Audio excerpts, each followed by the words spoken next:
Apologies for the delay. I'm going to call the meeting to order at 7:04. One of our regular members is missing this evening, Tucker Soul, so Alan Bradford will be sitting in for Tucker this evening.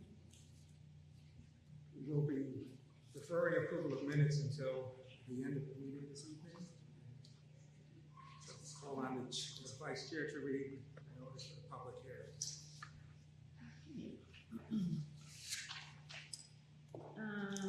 ZC 26-06, a text amendment application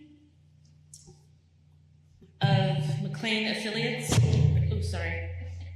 ownership and Goodwin LLP, agent to amend select sections of the Simsbury zoning regulations section 4.6B.2 to remove the requirement that healthcare facilities be located within 300 feet of an arterial road. Section 8.7.1 to amend and clarify the inclusionary housing regulations to exempt certain non-residential uses, including healthcare facilities and continuing care retirement communities, and section 3.7.C.2 to provide that when a golf club is in common or affiliated ownership with an adjoining property, no separation between the fairways and the adjoining property line is required, so long as there is at least 50 feet of separation between the edge of fairways and any dwellings located on the adjoining property. ZC 26-07, an application of McLean Affiliates owner Shipman and Goodwin LLP agent pursuant to section 11, section 4.6B and section 12 of the zoning regulations for site plan and special exception approval to expand the McLean healthcare facility. The applicant proposes to develop 40 new independent living units at 75 Great Pond Road, Assessor ID map E08, block 147, lot 001, zone R-40. Okay, thank you, Shannon. In the interest of efficiency, once we start public comments, people that want to comment can comment on either application. George, is there anything you want to add before we start? Thank you, Mr. Chairman. No, I'm going to defer to the applicant on an explanation of the items, but I just want to mention, just for the record, items for the record, of course, you've got applicant submissions and responses. You've got the text amendment clerk filing, which was properly done, text amendment COG filing, which was properly done, legal notice and notice to abutters. You also have the Inland Wetlands Agency report transmitted to you in the staff report. You've got Conservation Commission recommendations provided on the record to you in the staff report. You've got a staff report with attachments, and you've got public comment letters in your Dropbox and emails through 3 p.m. today in 2 batches. So if anything came into town planning or my office after 3 p.m., they of course are still part of the record, but you don't have them in your Dropbox.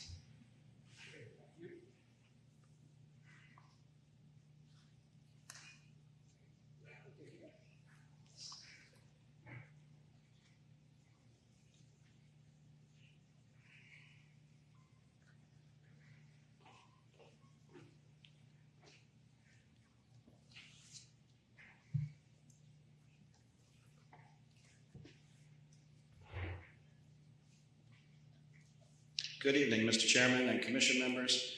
My name is Joe Williams. I'm a land use attorney and partner in the law firm of Shipman and Goodwin. Our office is in Hartford, Ironwood, Constitution Plaza, and I've been practicing land use law across the state of Connecticut for the past 32 years. And it's a pleasure to be with you here this evening. Along with me are an A-team of characters. First, my co-counsel, TJ Donahue. With me also are McLean's CEO, Lisa Clark, Fadia Haddad, our project manager with One Point Partners, Tom Daly, our lead project engineer with SLR, Mike Doherty, our lead landscape architect with SLR, and Ken Hartfield, our project architect with DeMellis Schaefer. And I'm proud to be representing McLean Affiliates Inc. on its applications for text amendment to the Simsbury zoning regulations and for site plan and special exception approval to build 40 new duplex-style independent living units to be known as the Meadow Homes on the southern part of its 110-acre healthcare facility campus at 75 Great Pond Road in Simsbury. This is a very important project for McLean, and we're excited to bring it before you. We have given you, I believe, a thorough set of application materials. We do not plan to repeat all of it, but we will summarize the highlights for you. And as I said, you have 2 applications before you. What I would like to do and propose to do, Mr. Chairman, is tonight to describe the site and how the proposed site development plan complies with the regulations, thereby providing the context for the text amendments and to enable the commission to better understand them.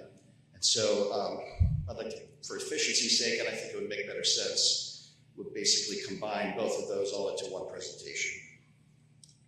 And then when the hearing is concluded and you deliberate, we would ask that you vote first to approve the text amendments, hopefully, before you vote on the special exception. Our order of presentation this evening, after me, will be Lisa Clark telling you about McLean and its charitable good works, Mike Doherty of SLR on the site layout and landscaping, Tom Daly on civil engineering, and then back to me about the text amendments and the special exception criteria. Ken Hartfield, our architect, as I said, is here. He presented extensively to the design review board a little while ago, and he's here and able to answer questions about the architectural design if needed. Just want to review briefly the other reviews that we have completed with other town boards and officials before coming here tonight. First, as Mr. McGregor noted, the Inland Wetlands Agency, you have its unanimous approval of our application with conditions. And at the Inland Wetlands Agency, note that an independent engineering peer review firm was hired on behalf of the town, and a full review was provided by that firm, Barton and LaJudas, and we addressed all their comments. The Conservation Commission separately gave you recommendations. You have our written responses to them, in which we explained how we either have done or will do everything the Conservation Commission requested, and we will discuss some of those recommendations tonight. The Chamber of Commerce has given you its endorsement of our project and requested your approval. In part, the Chamber wrote to you, quote, "We encourage the town to look at the benefits to the community and McLean. It is good for the community. It provides needed housing, grows the grand list, and provides job opportunities." You also have comments from the town planner and code compliance officer. We addressed all those comments. The town engineer and fire marshal gave comments, and all of those have been addressed. The police department had no issues or comments. And as I said, the design review board met tonight and voted unanimously to give you a positive referral. So with that recap of what got us to this point, one of the best things I can do in this role is to introduce you to Lisa Clark, the CEO of McLean, to tell you more about this nonprofit institution. And as she comes up, I'm going to hand in, Mr. Chair, this lovely publication called Community Connections, which tells you about McLean and its the ways that it serves the community and provides community impact. I thought that would be useful for you to have. Thank you.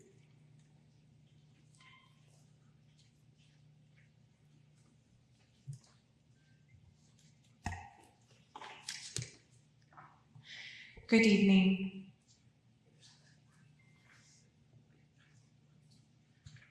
Very good, thank you. I'm Lisa Clark. I'm the president of McLean, and I'm pleased to be here to tell you a little bit about what we're doing.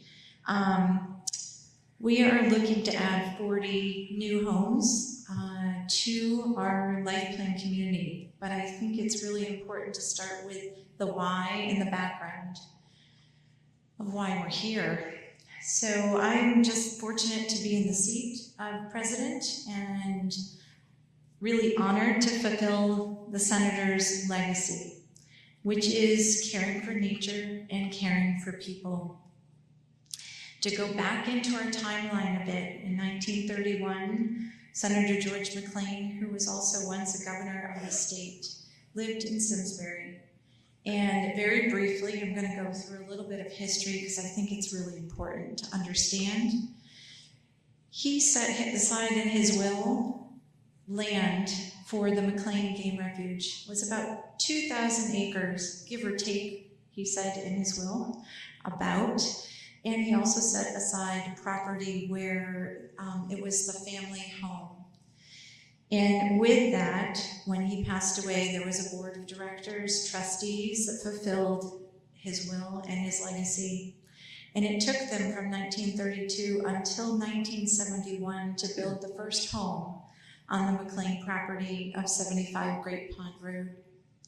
In between that time, the trustees also took upon themselves the opportunity with town, and very important people in the town, Mr. Eno being one of them, to take a look at the property, and they developed the Hot Meadow Country Club on our property and have since rearranged how that works, and we have a wonderful partner for the town in the Hot Meadow Country Club that is part of the McLean Fund.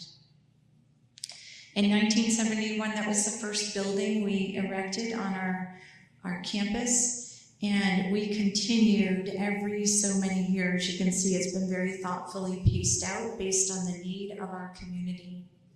In 2022, we erected our last building, which was the Goodrich home, all part of our life plan community, which is an extension of our healthcare services. And in 2024, we started to envision what the next addition would look like. I don't probably need to repeat to you the increasing number of seniors that live in our town, that live in our state. We're reaching 60% or over 65, and will need services like this. So I did give a quick overview of our healthcare services that we offer. Our health center, which has post-acute rehab, long-term care. We have home care and hospice that serves 13 towns in our community, assisted living and memory care, as well as outpatient physical therapy.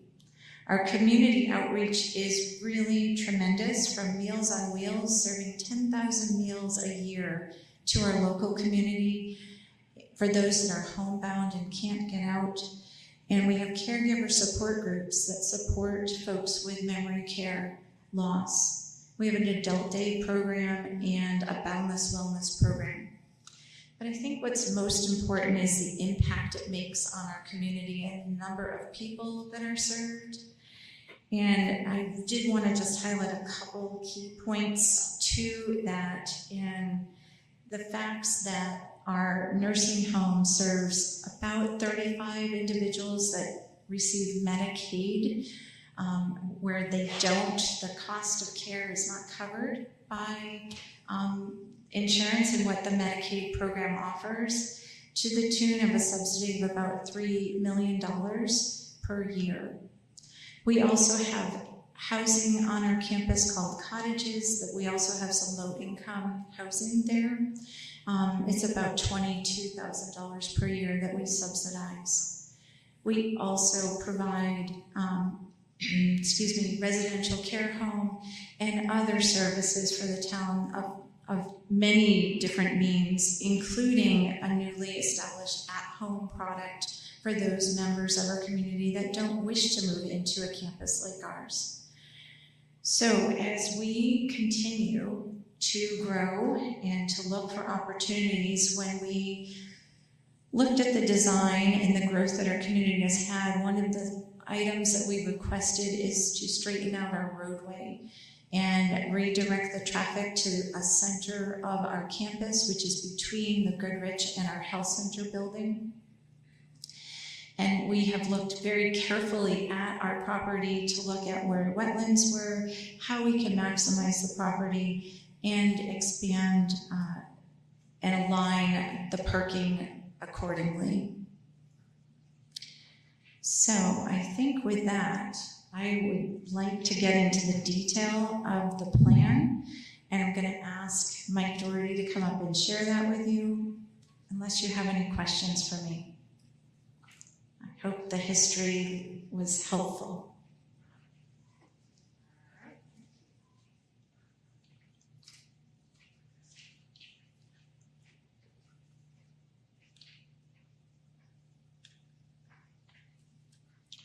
Good evening, Commissioners. My name is Michael Doherty. I'm the landscape architect and manager of landscape architecture at SLR Consulting. Our office is located in Cheshire, Connecticut at 99 Realty Drive. I'm a licensed landscape architect in the state of Connecticut and have been practicing for 21 years. So what I'd like to do really briefly is walk through the site plan. There are two other pieces to the site plan package that was submitted other than the Meadow Homes. And as Lisa just began speaking about, the first one was the Bailey Drive Sarah Lane realignment. So on the screen in front of you, this is the overall campus map of McLean. It's approximately 110-acre parcel. The first property improvement that we are looking to have approved by you all is designated with the numeral 1 in kind of the upper left side of the graphic here. So as you approach and enter into the campus, the drive, as Lisa said, really starts to kind of direct you directly to the health center, which is the white roofed building in the center of the graphic in front of you. And what that does is, if you're not familiar with the campus, it really puts you into an area that if you aren't trying to go to the health center, you can be a little bit confused. You're just kind of put into an area of parking as well as the drop off at the health center. So with the proposed realignment,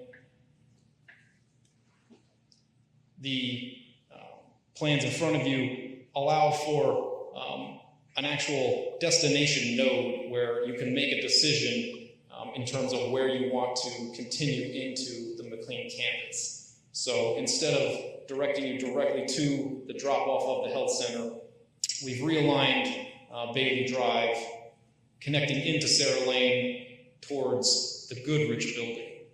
At the juncture where the white arrow is shown, I don't know if you can see the green laser pointer, but at this juncture, there will be a 4-way stop sign.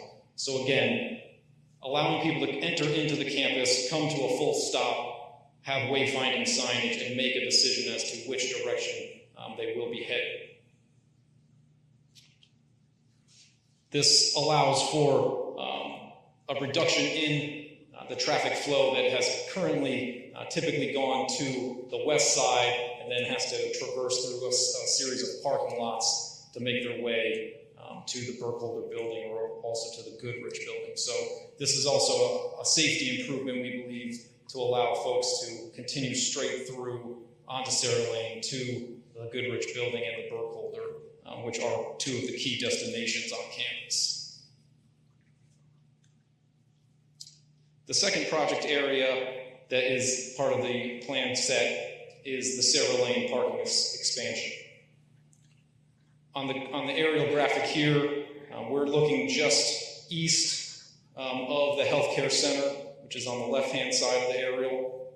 This parking area was constructed as part of the Goodrich building in 2021, 2022 approximately. We are proposing almost to mirror this curved parking here and continue into this lawn area.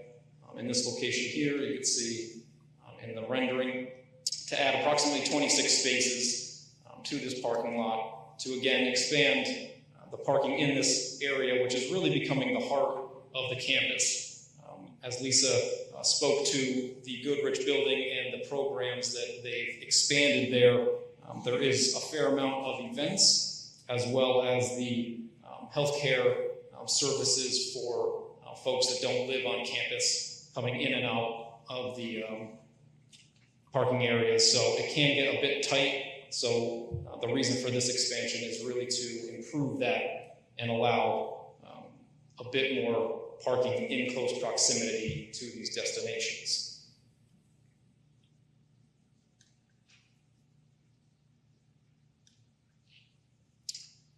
So the bulk of the presentation and really the site plan submission that is in front of you is focused on the Meadow Homes. This is kind of the second half or the southern half of the McLean campus. Currently, undeveloped. The healthcare center is in the upper left-hand corner here. The Burkholder building is just up to the top of the graphic, and along the east side here, the top of the screen, is the Hop Meadow Country Club. You have Schoolhouse Lane to the north, Hop Hollow to the west, and just off the image here, but you can see the residential buildings, is Country Club Drive.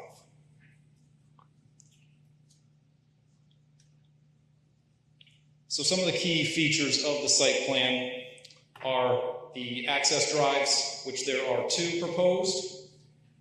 These lead off of Sarah Lane here at the north end. The first one at the top of the screen connects into the site just adjacent to the Hop Meadow Country Club to the first building clusters here. It then continues along here across the wetland, this linear piece in blue, to this area of development, the second building cluster. The second access point here off Sarah Lane continues down to a 5-building cluster here. And in total, as mentioned before, there are 40 proposed buildings within this development. They are duplex units. So there are 2 residents per building. I did mention the wetland crossing here, which was put forth and approved by the Wetland Commission. I'll show a little bit of the enhancements we'll be proposing there. Elsewhere on site, and we'll get into these in a little more detail, is some pockets of wooded landscape to remain. The meadow area in the center of the graphic here, which will have enhancements to it, and supporting the infrastructure of the roads and the buildings themselves are stormwater basins just to the south here, and some redesign of an existing basin just south of Burkholder, which my colleague will get into in a bit more detail further in the presentation. So to briefly talk about the landscape and its development, and when I am speaking to the landscape here, it's really not just about the vegetation, it's also the layout and the grading and the overall design of the site plan and the aesthetic that McLean is venturing forward with. So we have not only a goal of reinvigorating the vegetation itself, but really embracing the land itself and improving the overall health and performance of this piece of the McLean parcel. Key to this will be removal of invasive species, really limiting lawn area, limiting the manicured landscape. This is an atypical proposal in front of you in terms of a development such as this. And again, we'll get into a few of those details. The reuse of on-site materials and the mitigation of stormwater are also key to that program. And we'll be utilizing a variety of techniques, but really the ultimate goal here is to improve biodiversity, reintroduce native species, some that have been lost, some that are on site, and some that are on site and struggling, and also support pollinators and wildlife of this area and the town of Simsbury as a whole. So we were looking at the planting of a variety of ages and species and types of plants. We're targeting more than just meadow species. An often overlooked pollinators group is a forest pollinator species. And we'll also be managing the landscape in a I would say, atypical way in what we call a layered mosaic, which is somewhat illustrated in the photo at the bottom of the image in front of you. And then overall, just looking to protect and maintain the new plantings as well as the landscape that is being preserved. In terms of the overall plant palette, you have a rather large plant list within the site plan package. In front of you on the screen is just a sample of some of the species that we will be planting or proposing to plant. And what I wanted this slide to really show is the range of the types of plants. So we're not just focused on tree species or meadow species. It really runs the full gamut from overstory to understory to ground plane. And that's really key when you're talking about a layered landscape. It's not a one-dimensional or even a two-dimensional thing. It really goes from the tallest trees in terms of fruit-bearing and nut-bearing trees such as the swamp white oak, to that mid-layer of plantings in witch hazels and service berries, all the way down to the ground cover plantings such as New York fern and sedge grasses. And while these pictures all look appealing, flowering species, there are a lot of other species that are included in our plant list and our seed mixes that are just hard-working species, typically just green all year long, but do a lot of good in terms of erosion control, wildlife habitat. So to kind of zoom in on the site plan itself, the image here is just an enlargement of that second building cluster proposed on site. Hop Meadow Country Club is to the top of the screen. Country Club residential units are off to the right-hand side. Along most of the perimeter, and we'll show this in another slide a little more, there will be vegetation to remain. Certainly also along the wetland corridor here, there will also be vegetation protected and to remain. Along most of these edges, we are also proposing to enhance that edge or that buffer. If you've been on site, if you've seen photos of the site, there are a lot of trees, but very little understory.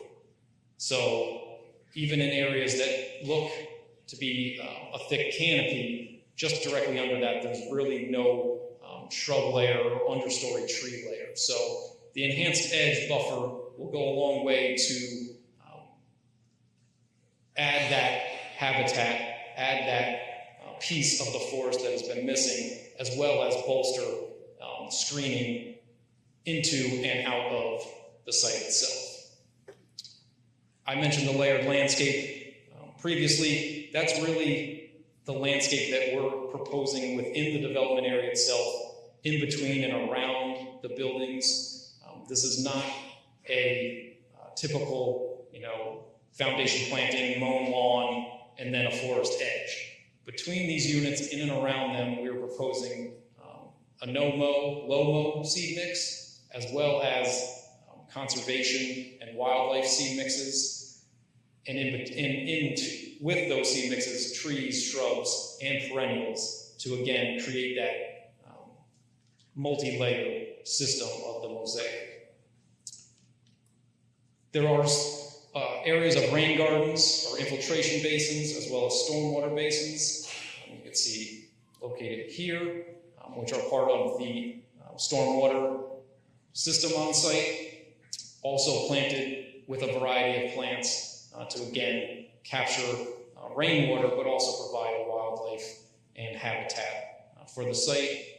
And then finally, there will be traditional foundation plantings at each of the units, fairly limited to a 3 to 4 foot bed off of the face of the buildings themselves.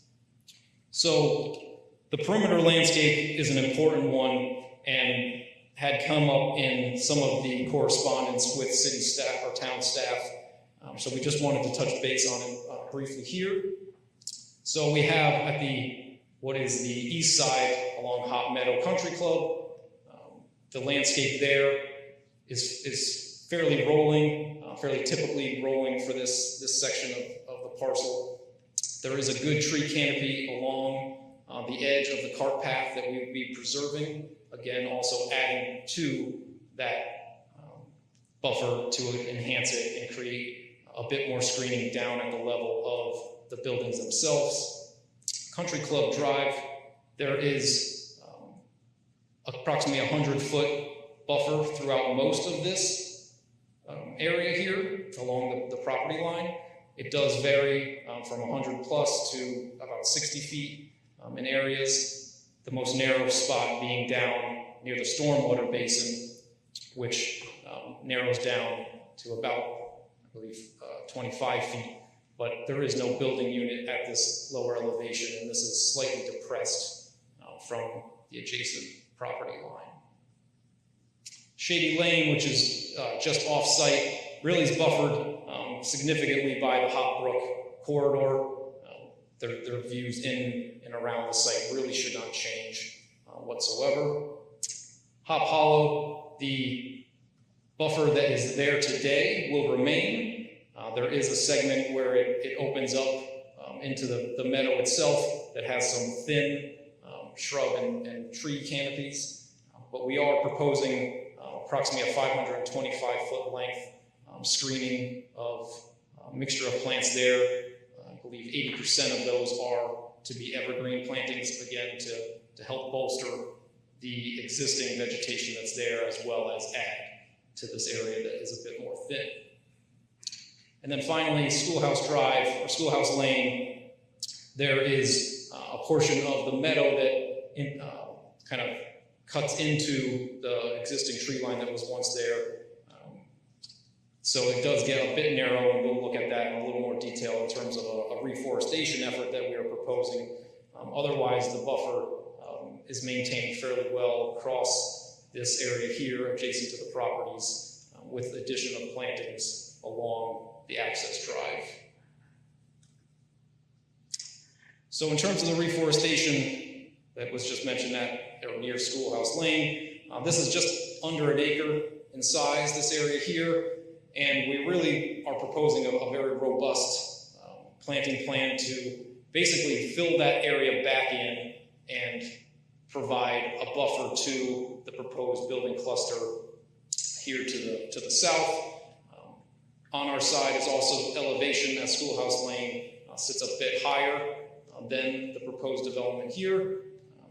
But even still, with the addition of these plantings, and there's the list of numbers here, we're about just over 100 trees and shrubs, as well as seed mix planted in that little over or a little under an acre area. So that will be a jump start to reforesting that area very quickly with those numbers of plants. And again, high number of evergreen trees so that we can position those strategically to help block views. As mentioned, the wetland crossing, we have one single wetland crossing that was again approved by the wetland agency. Here, similarly, we are planting a variety of plants throughout the corridor. We are spanning the wetland itself, so there is no direct wetland impact here, but we did want to improve either side of that crossing, again, with a layered approach from everything from shade trees down to ground covers and seed mix to jumpstart this area and let it become a seed bank for other areas within this wetland corridor. Working with a herpetologist on our team, with Quinn Ecological, we went through a series of design iterations to maneuver and reevaluate the layout of the site plan to preserve the turtle habitat in the area that the turtles were most active, particularly for their nesting within the central corridor adjacent to and within the meadow area here. Proposed are enhancements to this that will allow for the turtles to not have to move as far, hopefully. That is one of the dangers when they have to travel off-site to try to find a nesting zone. So through the herpetologist's recommendations, we are proposing the enhancements to the landscape to include late sectional shrubland, a mix of herbaceous and shrub habitat, which will improve their nesting zones, and we will also be looking at adding a native seed mix overall to the meadow itself. This picture here is really an example of the habitat that we're trying to create, and you can see the mix of meadow species and grasses with the shrubs in between and in that meadow itself, so that the turtles have an area to move back and forth that they prefer. We also had recommendations from the Conservation Commission. We took those into consideration and are following them. That included restricting the mowing of the meadow itself, and that coincides very well with the inactive season of the turtles, so that will be limited to the November through March months. We'll also be split seeding the entire meadow area with a native seed mix.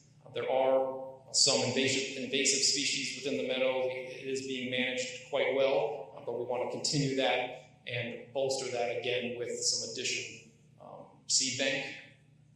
And with the introduction of the meadow species in the non-lawn areas throughout the development, we're really providing a great opportunity to expand the meadow habitat. So throughout the entire site, the lawn areas are limited to 0.2 tenths of an acre to each building. So really, far below what a typical suburban house would have. With that and the introduction of the meadow in and around the plantings, we're looking at the potential to add 10 plus acres of meadow species throughout the site itself.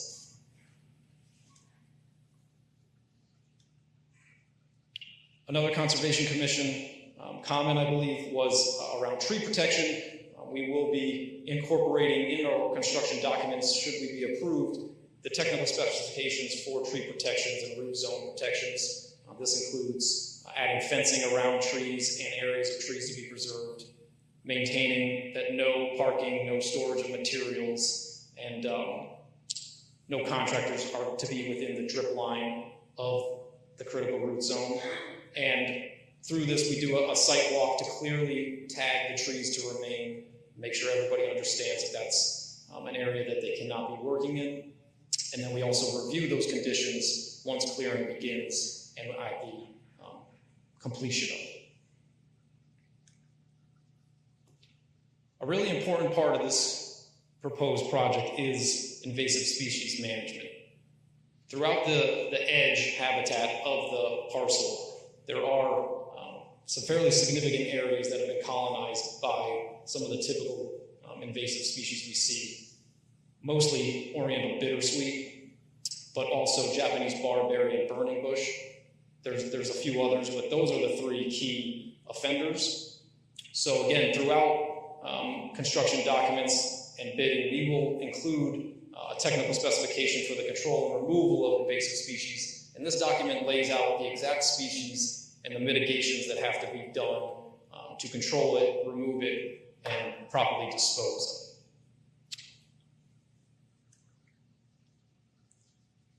Finally here, wrapping up on the site plan, for my portion of the presentation, in speaking with town staff and comments through the wetland process, we have reduced the light levels within the Bailey Drive realignment as well as the Sarah Lane parking area to 3,000 Kelvin. These are all LED lights, full cutoff, all dark sky compliant.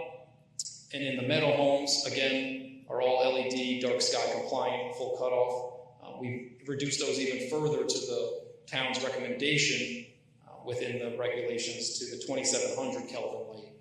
So those meet and I would say exceed the letter of the law for the recommendations in terms of light. These are also on 10-foot poles, so they're not going to be tall.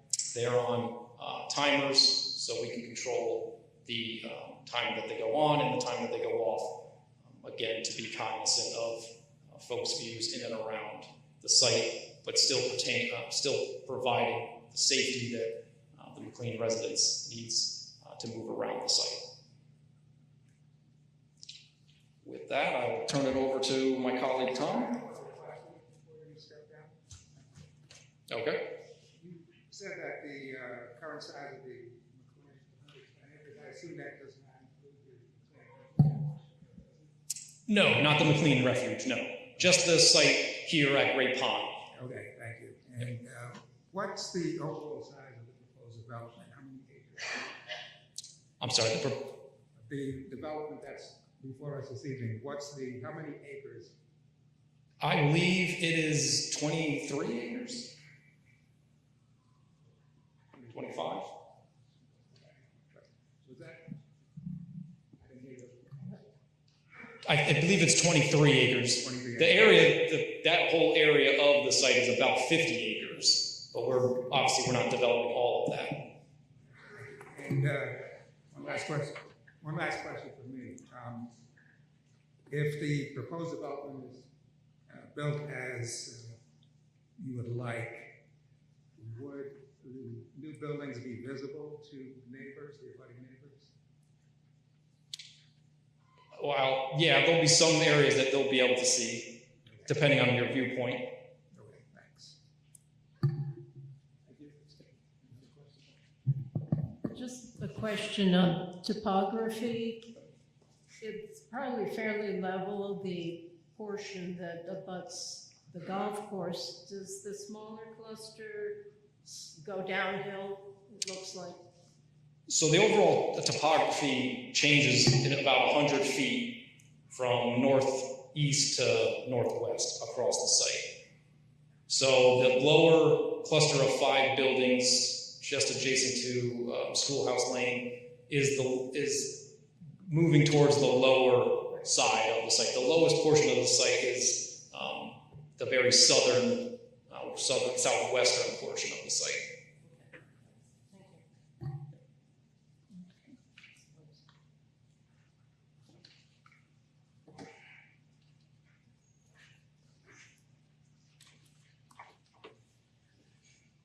Good evening. My name is Tom Daly. I'm a professional engineer licensed in the state of Connecticut. I also am employed, part of SLR Consulting, and I've been practicing engineering for over 30 years. In terms of, to start off, is to tell the Commission is the project is going to be served by both public water and public sewer. We have been in contact with both Connecticut Water and the Simsbury WPCA, and we have received letters from both of those agencies saying they have sufficient capacity to serve the proposed development on there. One of the largest parts of my efforts on this project was stormwater management. And as you know, we are held under certain standards for stormwater management, and they're primarily your own town regulations, but also the Connecticut DEP is also a standard in which we follow. Traditionally, the applications that come before you, there's really 2 standards that we're looking at. And the first standard is peak runoff rate. And that's an analysis where we do the amount of water that comes off the site for existing conditions and proposed conditions. We are using the new rainfall data prepared by NOAA. It's more current, and that's the analysis that the models we use. We looked at this stormwater system for the 2, 10, 25, 50, and 100-year storm event. And our analysis shows that under all storm events, we are showing no net increase in peak runoff rate.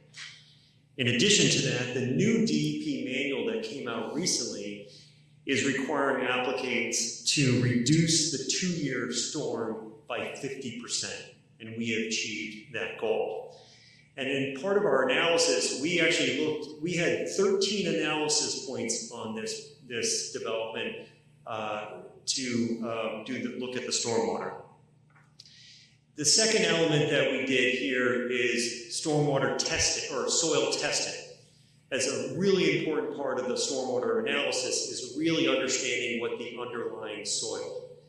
And I can tell you that I don't think I've worked on a project in any recent time where we did such an exhaustive testing of soil.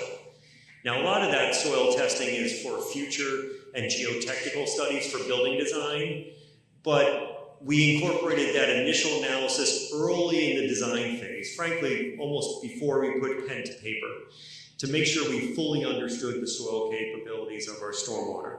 In addition to that, we did infiltration testing throughout the analysis throughout the project, in which we used into our drainage calculation. So from a soil testing perspective, this site was very well tested, and we were fully aware of all on-site soil conditions. The next analysis we did was water quality. The DEP is looking for projects to develop a water quality plan that meets their standard for total suspended solids removal. We have achieved that through basically a treatment train, where we started with catch basins with 4-foot sumps. We have rain gardens throughout the development. We have hooded outlets. We have hydrodynamic separators. We have sediment basins with detention basins with sediment forebays. In addition to that, there's also a stormwater basin that's directly adjacent to Burkholder that was built well before these new standards. So we're actually going into that basin, reconstructing it, and bringing it up to brand new 2026 standards. So we have 3 primary stormwater basins on this project. Those basins are providing both water quantity and quality benefits. One of the things that you'll notice in the DEP manual is they essentially say, if you do this, you've met our standard. We actually went beyond that, and we actually did our own calculations to show that we provided the water quality standards to meet the letter of the regulations. So typically that's not something that's a part of an application, but that was something the Wetlands Commission was interested in seeing. So we actually did those calculations to essentially support the DEP's recommendations to show that in fact we met the stormwater standards. In addition to that, we also did a water balance. This is not something that's typically part of an application, but the Wetlands Commission wanted to make sure that we were getting the same amount of water into the wetlands that was currently occurring under existing conditions. So we actually went into both wetland corridors. We broke those into 3 and 4 different segments, and at every interval, we did an analysis to show that the water going into that wetland was the same under existing and proposed condition. Essentially, the Wetlands Commission wanted to make sure that we were not starving the wetlands by taking the water all to the bottom.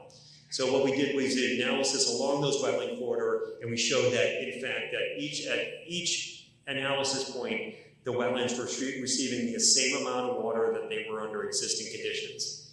And we did that through some unique techniques where we had rain gardens at the higher end of the watershed. We took roof water, which is essentially considered clean water, that was directed to the wetland.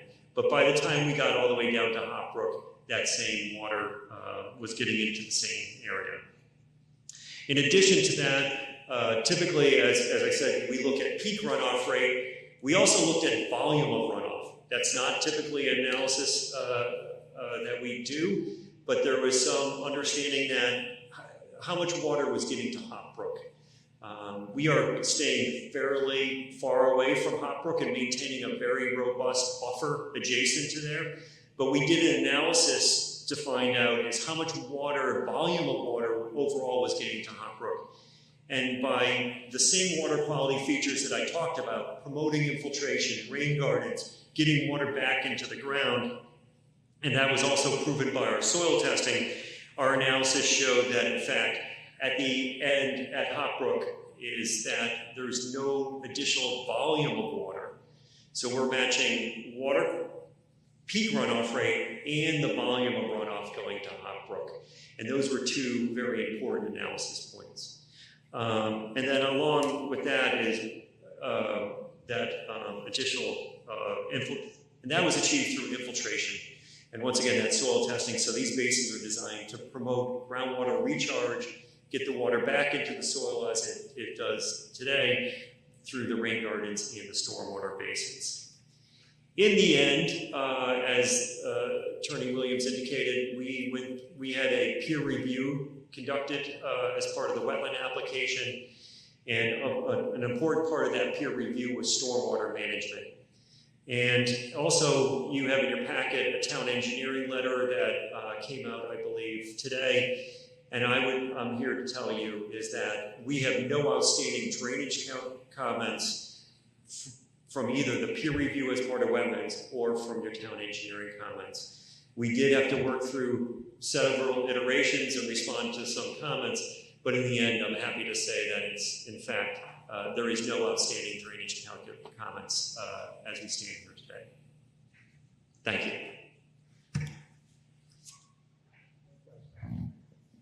Hi, thank you. I have a quick question.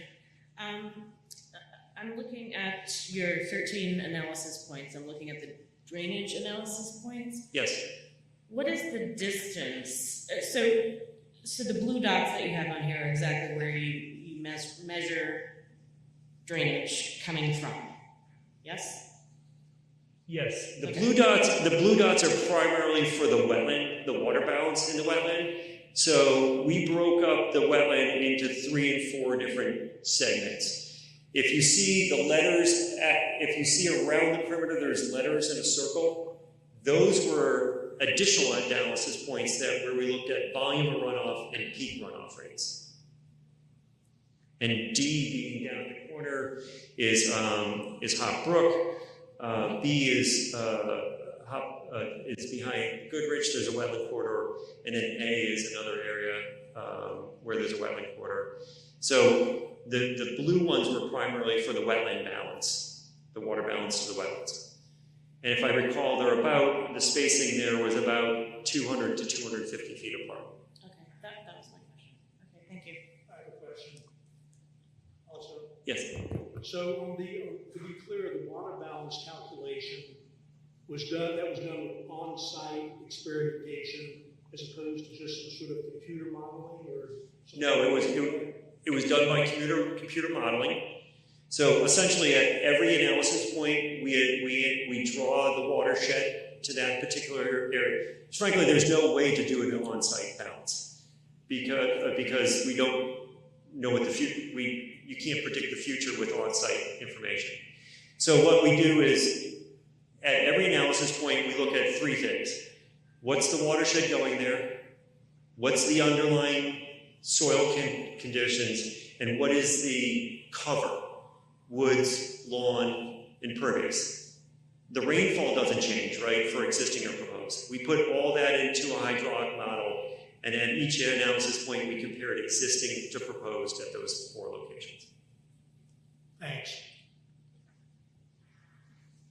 Thank you. I'll be around, so if there's questions later on. Thank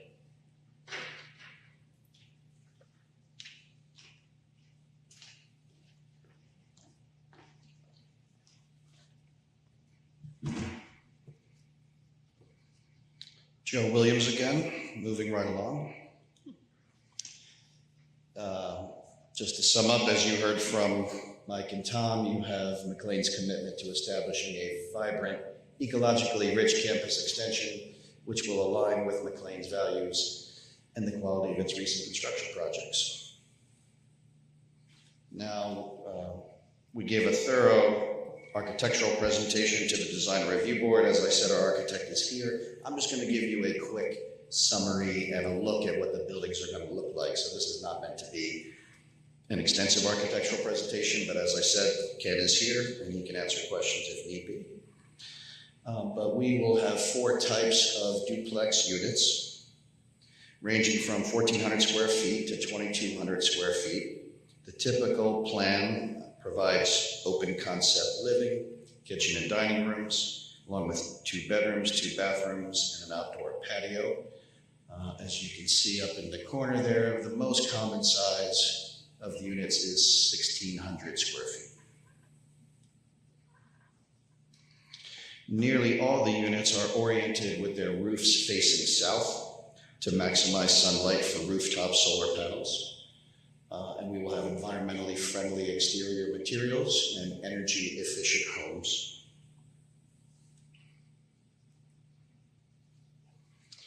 This is a rendering of what the homes will actually look like. The architectural design is inspired by the New England farmhouse style. As you can see, there will be gabled roofs, front porches, locally inspired exterior materials like stone foundations and durable clapboard siding for the main body, board and batten siding in the gabled ends, and shingled roofs. And we provided you this photo of the existing villas at McLean, just to show you that the proposed new meadow homes are fairly similar, not identical, but fairly similar in presentation to those existing villas, which this commission approved in 2010. Now, a brief word about zoning compliance. Our plans show, as the town planner and zoning enforcement officer confirm, that the plan complies with the site plan criteria in the zoning regulations. That assumes you approve the text amendments. Just to go one more.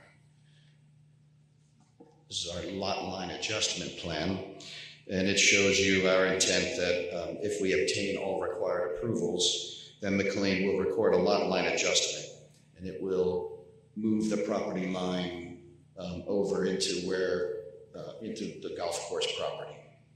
And that will bring the McLean site into compliance with the required side yard. And as you can see on here, this plan also shows that the plan will comply with the amended regulation, if you approve it, by providing more than 50 feet between the fairway on the golf course and the nearest residence.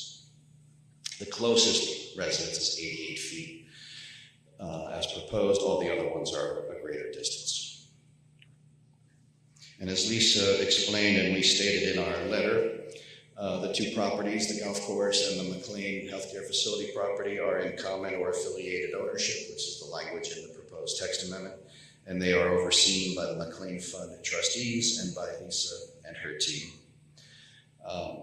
And under this arrangement, all the lease rights and the operations of the Hot Meadow Country Club all will remain the same as they are today.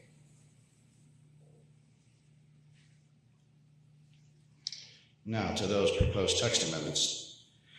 You have a detailed letter from me dated March 26th explaining the amendments and why they are consistent with the Plan of Conservation and Development. And we believe they are entirely consistent with the POCD and that they make sense from the perspective of good planning policy and land use law. The first one first proposed amendment is to section 4.6.b, subpart 2. The proposal is to delete the requirement that a site for a healthcare facility be on or within 300 feet of a road classified as arterial in the Plan of Conservation and Development. And as our letter explains, we submit that requirement is antiquated and unnecessary. And so we're proposing to delete it. The reason we suggest that it is unnecessary is that under your regulations, a healthcare facility is required to obtain special exception approval, like we're doing here tonight. And in evaluating a special exception, the zoning commission evaluates all traffic issues. So any issues related to traffic or access that may have been incorporated into that 300-foot requirement are still there anyway, and are always there, because you always look at those issues in deciding whether or not to grant a special exception. The other reason it has proven to be unnecessary, this 300-foot requirement, is that the zoning commission has never applied it to McLean. We agree with Mr. McGregor's assessment of the facts on that in his memo, that the 300-foot requirement has been there since 1968, when McLean was first approved. It has been there for all of McLean's existence, and this commission has never applied that requirement to McLean, and McLean has never complied with it, because its site is not within 300 feet of an arterial road. So it has proven to be unnecessary because there is no history, no instances or examples of any traffic problem, any safety issue, any access issue with McLean, notwithstanding the fact that the commission has approved several additional construction projects like the Burkholder and the Goodrich facilities over the years. So removing that requirement will not affect the zoning commission's review of traffic impacts, and it will simply update your regulations and make them more consistent with each other and with the town's own practical experience. The next proposed amendment is to the inclusionary housing regulation that I believe you adopted last year, section 8.7. And we propose adding the sentence that the requirement shall not apply to non-residential uses, including healthcare facilities and continuing care retirement communities. So linguistically, it's a fairly simple amendment that will clarify that the inclusionary housing requirement is not required for these types of non-residential uses. And we gave you a fairly detailed explanation in my letter as to why an affordable housing requirement should not be and really cannot be applied to this type of facility. We also have provided you letters from the Ziegler firm, which is an expert in underwriting bonds for these types of facilities, a letter from the continuing care actuaries, which is an independent consulting firm that provides the actual actuarial analysis and recommendations for how life plan communities should price their services and what they should charge for their entrance and monthly service fees. And we gave you a letter also from the president of Leading Age Connecticut, which is an advocacy and information firm for these types of facilities. And with that, we gave you the CCRC guidebook that's prepared by Leading Edge. CCRC means Continuing Care Retirement Communities. And the guidebook is what is provided to people who are thinking about entering this kind of facility. It gives a very detailed explanation of what the pricing structure is, what a life plan or life care contract does, how it's priced, what it provides. All of that I thought would be helpful to the commission. The bottom line from all of that we've given you shows that a life plan community is not a traditional residential development. Rather, a life plan community is a healthcare facility that provides an integrated package of services and amenities which include housing. The fee structure for entering into a life plan community, again, is a life plan contract. And it's not a lease or a purchase and sale agreement for real estate. It does not provide for a rent payment or a sale price where you're simply purchasing housing. Rather, it is an investment where the actuaries determine how much is necessary to cover the cost of the community, in which you are investing in paying for lifetime access to healthcare for the remainder of your years that you would spend at the facility. That's what they mean by life plan, because you can progress through the various levels of care that you may need as you age, memory care and rehabilitation services and that sort of thing. So, as I said, the fee structure then for a life plan community is an upfront entrance fee and a monthly service fee, but that fee structure does not provide for a rent payment for housing. And so there is no rent payment or sale price to which an affordability calculation can be applied, like one might do under Section 830G of the general statutes, which is the formula that this commission incorporated into your Section 8.7. It's not something that can be done in this instance. Rather, as I said, the community is priced to ensure access to health care for the remainder of the resident's life. Quick question, so who retains title to the property? Could you say that again, please? Who retains title to the property? McLean. I have a question. So, Can oh I yeah, ask I'm one more sorry. question? Thank you.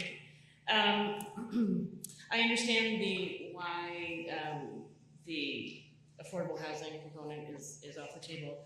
At the beginning of the presentation, Ms. Clark mentioned that there were 35 Medicaid eligible cottages on the property. Are any of these? No, she said Medicaid. They were, she was referring to the beds in the nursing home. And that type of care is eligible to receive Medicaid payment. And so at least referring to is when they do accept Medicaid from the number of people that she mentioned. When they do that, McLean is subsidizing heavily the cost of that care. And that care includes housing, so that was part of our point, that McLean does provide a form of affordable housing within the structure that it's permitted to do.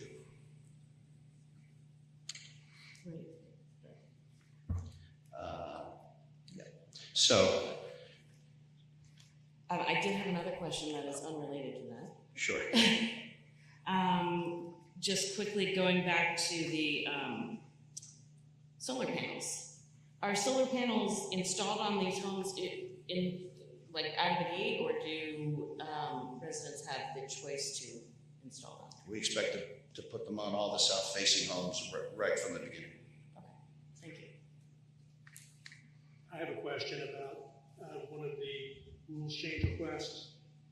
In your letter of March 26th to the chair, and this is just a clarification point probably, you said that the proposal complies with the requirements in section 46B pertaining to healthcare facilities. Do you mean they already comply even without the rules change? I was presenting that as I am with the rest of the site plan, assuming and hoping that the text amendment is approved. So we do not comply with the 300 foot and never have. Thank you. I think I covered everything I was going to cover on the inclusionary housing. It appeared to us that the regulation is not intended to apply to non-residential facilities of this kind, and if I'm right, then this amendment would clarify the Commission's intent in that regard. My understanding is that there was no discussion at the time of adoption of Section 8.7 about applying it to these types of facilities, and this use, healthcare facilities, is listed by the Commission in your regulations under non-residential uses. And the McLean campus actually is designated as institutional in your plan of conservation and development. The last of the three text amendments we're seeking is to section 3.7 and 3.7.c.2 requires that golf course fairways be located 50 feet from the property line. Because of the shifting of the property line that we are proposing, we're seeking this amendment that will allow the property line to be shifted to the golf course fairway.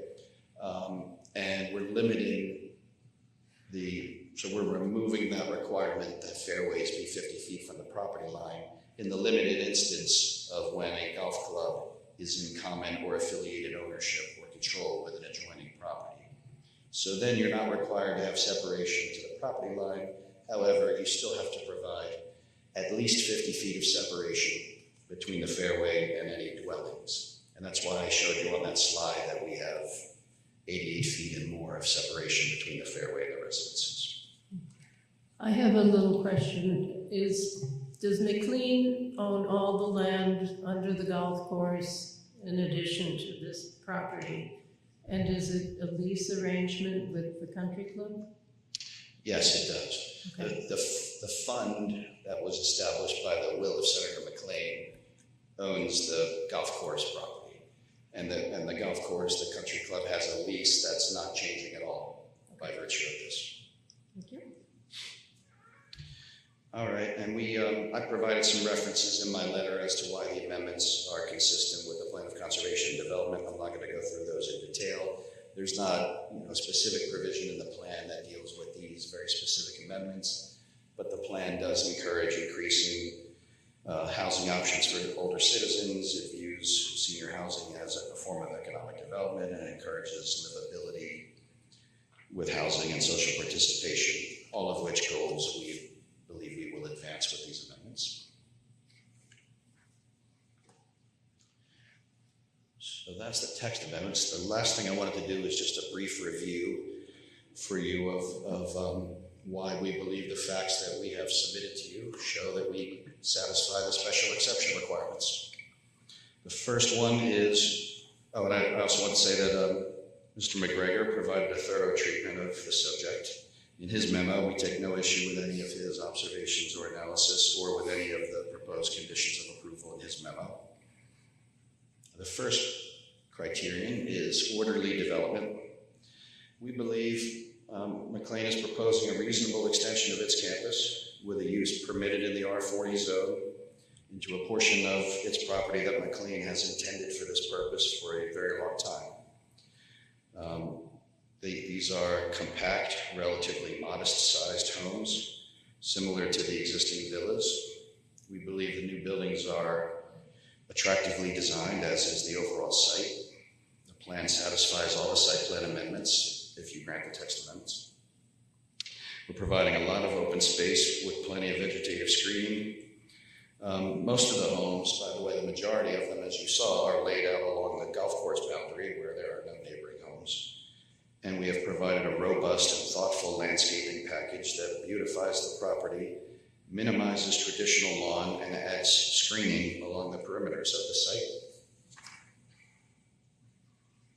As the Inland Wetlands Agency unanimously found, the meadow homes are laid out in a way that is sensitive to natural resources on the property, including in the wetlands, the brook, and sensitive wildlife habitat. Our plan has no adverse impacts on wetlands or watercourses, and it properly manages and treats stormwater in accordance with state DEP standards. These subjects were thoroughly studied and evaluated at the Inland Wetlands Agency. And of course, we're bound by its conditions of approval. We asked the commission also to keep in mind that McLean is full, it's at capacity, and there is a substantial need for additional capacity to serve this important function in senior care and housing. Next item is property values. There's no reason to find that these 40 pretty homes tucked in around a meadow and well buffered from its neighbors will reduce any property values. Not only are they attractive homes and well screened, but they're modest in size and height compared to the houses around them. At one story, and with most of them being about 1,600 square feet in living area, the homes harmonize well with the architectural character of the surrounding community. And there will be no lighting, visual, noise, odor, or any other type of external impacts that would impact someone's property value. Next item, public safety. Really no concerns here. None have been raised by the town's police department or fire marshal or town engineer. Traffic considerations is number 4. There's also no issue with that. The application has been reviewed by the town's police department, the fire marshal, and the town engineer, and they saw the traffic study that we submitted, and the study concluded that there is adequate access to all facilities and that the area intersections will maintain a very good level of service, A or B. Number 5, landscaping and buffers. As I hope you could tell, this has been a point of special emphasis from McLean and our team, and we've devoted a lot of effort and attention and expense to it. As Mike Doherty explained, we have created a comprehensive landscaping plan under which, in addition to beautifying the site, we will improve its environmental performance as well. We will remove invasive species, limit lawn area, add rain gardens, increase biodiversity, and native species on the property. Our plan maintains the meadow and the wooded area between the wetlands, as well as the existing vegetation along the boundaries of the property. Further, in several areas, we propose to, as Mike showed you, we propose to enhance the vegetated buffer with a big group of additional plantings to provide our residents and neighboring properties with ample screening. And the lighting plan has been carefully planned and controlled, will comply with the Conservation Commission recommendations, which went beyond what the zoning regulations require. And last but not least, number 6 is utility and drainage. And I think you have an extensive set of material, and you got a thorough explanation of that by Tom Daly. All the required utilities are available. The plan complies with all the legal requirements for stormwater management and state DEP guidelines. And the stormwater and erosion control plans were thoroughly evaluated by the Inland Wetlands Agency and its peer review firm prior to granting the wetlands permit. The town engineer has signed off on them as well.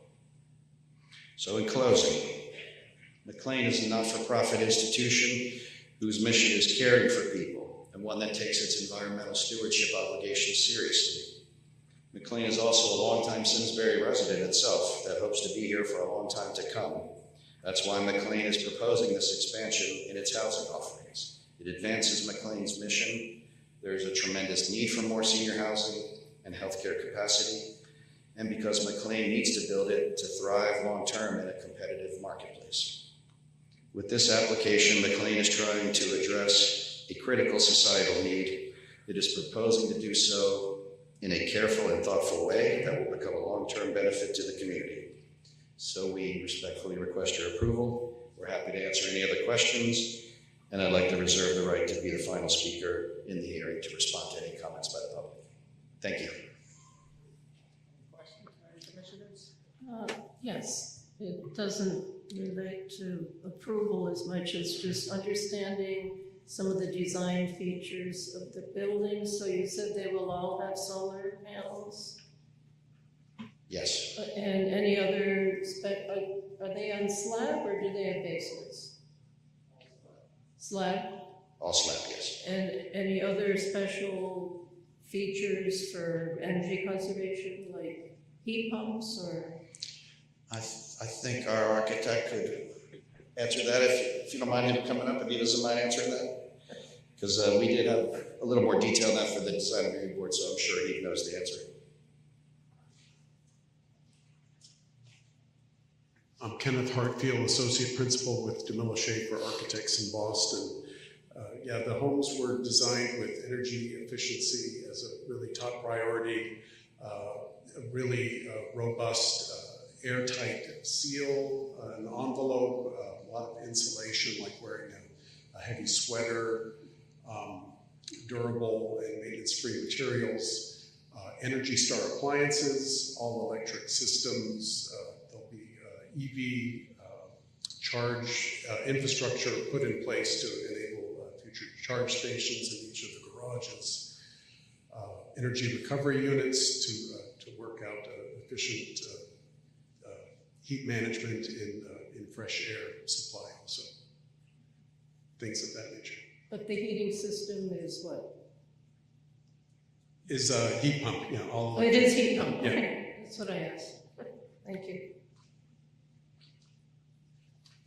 Anyone else? Yes. Mr. Williams, in your letter to the chair, you also referenced an endorsement from the Chamber of Commerce, and that endorsement specifically references growing the grand list and providing job opportunities. Is there any more specific information available on what the growth to the grand list means, can that be quantified, and what types of job opportunities you're talking about based, inferring from those that we currently have? And would those be job opportunities for Simsbury residents, for people outside of Simsbury? Could you just elaborate on that a bit, please, those 2 points? Sure. I don't think we provided a precise estimate to the Chamber of Commerce for its statement that we will be growing the grand list. We agree that it will, but no, I don't have with me a dollar value estimate. I don't know that that's been done, that I know of. At least I don't know the exact number, unfortunately. When it comes to jobs, they certainly will be open to Simsbury residents. Let me ask you if anyone knows a rough number of how many jobs. So we're still analyzing all of the services that we offer. He was estimating anywhere from 15 to 22 jobs. Many of them will be part-time in nature, dining servers and the like. And right now we end up employing many from Simsbury. Local opportunity does come in for jobs and servers, high school students, college kids coming home, as well as adults. Thank you.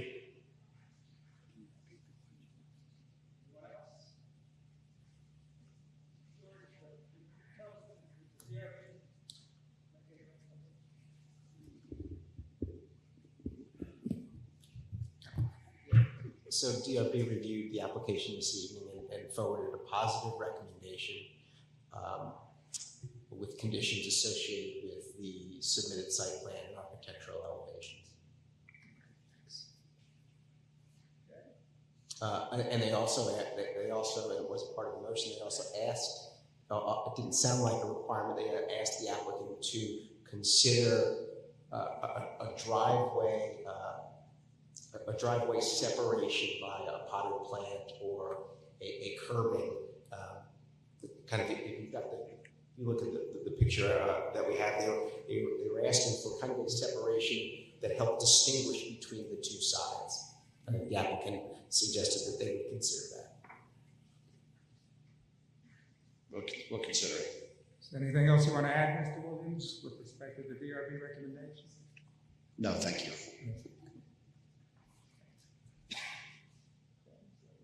With that, I think we can turn to public comments. So just before we get started, just a few ground rules. When you come to speak, please state your name and address. We don't enforce time limits, but we ask you to be mindful that there are a lot of people that may want to speak this evening. Third, we'd ask you to limit your comments to the topic at hand. Also, finally, please direct your comments to the commissioners and not the audience or the applicants. So with that, who wants to go first?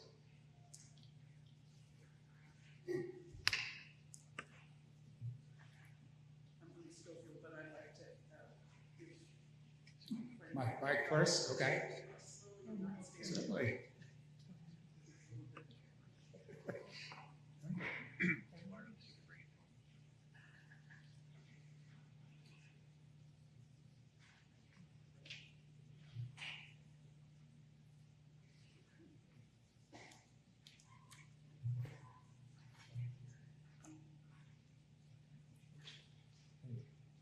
Oh.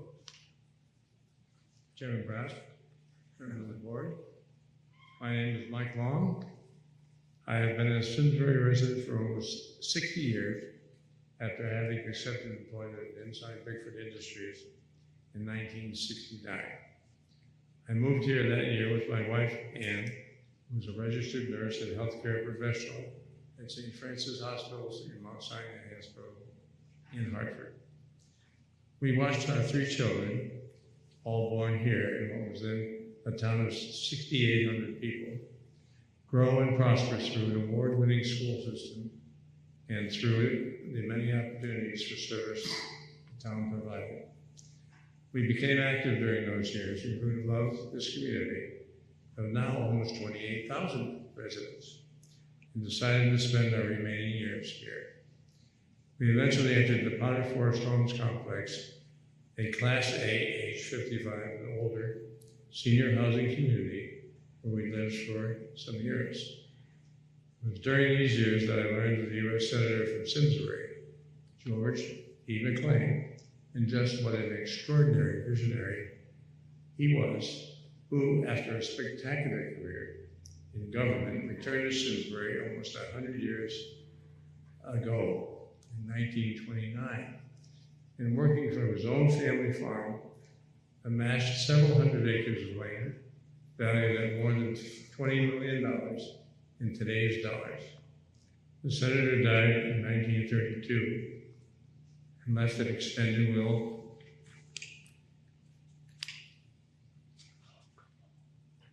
request to several individuals and institutions.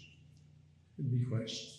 And most importantly, he created a trust in the McLean Fund, which became active when his wife passed away, which occurred in 1950. It provided the development and maintenance of a 4,400-acre reclaimed game refuge, for which the town is well known. It also provided, once the fund, through investments, exceeded $10 million, for the erection, operation, and maintenance on the home farm property of a senior living community to be known as McLean Home, offering assisted living, memory care, long-term care, hospice, and outpatient surgery. The fund hit the initial target in construction of the home took place beginning in 1967 on 120 acres of the grounds of the initial McLean Farm on the west side of Highertown Road and the now existing Hot Meadow Country Club. It also includes the site of this plan for the construction of 40 senior living apartments that you are currently looking at, and provided living space for senior town residents, as well as a healthy boost to the town tax base. I urge you to approve this project in timely fashion, as submitted, recognizing the high cost of the services to be provided across the full spectrum to the Simsbury seniors in their quest for safe housing in their twilight years. Please bear in mind that McLean is a nonprofit institution that treats all residents the same, and that this project under consideration will generate approximately $375,000 per tax year per year for the town and add 0 expense dollars to the town's education budget. Thank you. Thank you, Mike. Okay, Tony?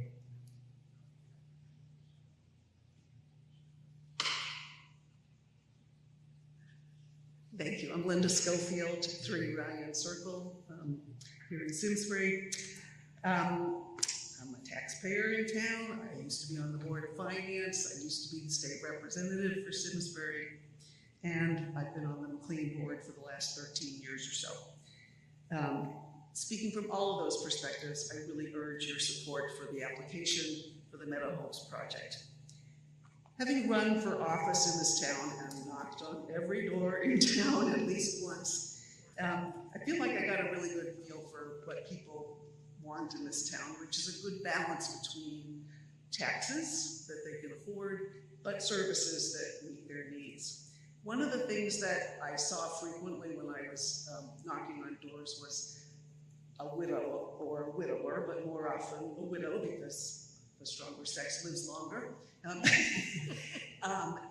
living in a home that they could really not very well take care of anymore, but not feeling willing to leave because there were no options that were good for them to move into and stay in the town that they love.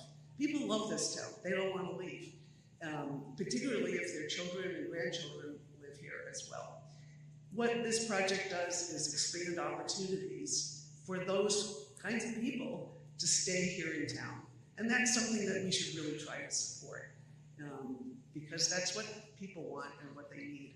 And as other people have pointed out already, the capacity at McLean is already full. I mean, we have a waiting list that's well over 100 people long. So we need to build capacity. It's a problem not only in Simsbury, but statewide and nationwide. McLean's been an important part of the community, and others have talked about that. But in addition to all of the sort of more clinical services of physical therapy, occupational therapy, et cetera, that's available to the community, which I've used myself, adult daycare, et cetera, and home care. We also do things like at the senior center here in town, the meals that get provided there come from Simsbury, from McLean. And they hand you something out to you that gives you a full list of things that are done for the town, like there are lectures and entertainment and things on campus that are not only for the residents, but for people in town, so that they try to be a really good citizen in town. This proposal really responds, as I said, to the need for senior housing. In my opinion, this proposal is very well thought out. The homes are modest and fit into the campus well. And it's important to remember it's not like a typical apartment or condo complex, because it's sort of people that live there often use the dining services, they get their recreational needs, their healthcare needs all on campus. So there's a lot less traffic than there would be from a condo complex where people are driving in and out to go more frequently to other places. So it will generate little strain on town services or on traffic. The residents don't have kids that are going to go into the school system. We wouldn't be adding roads for Department of Public Works to have to maintain, or parks, or things that Parks and Rec would have to maintain. And obviously the police recognize that there are not a lot of 80-year-olds engaged in criminal activity. It'll take a lot of their time.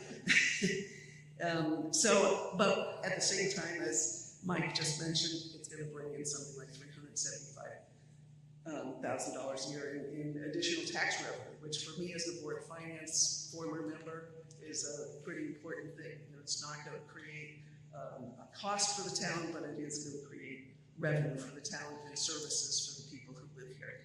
So I respectfully encourage you to support this. Thank you very much. Thank you, Linda.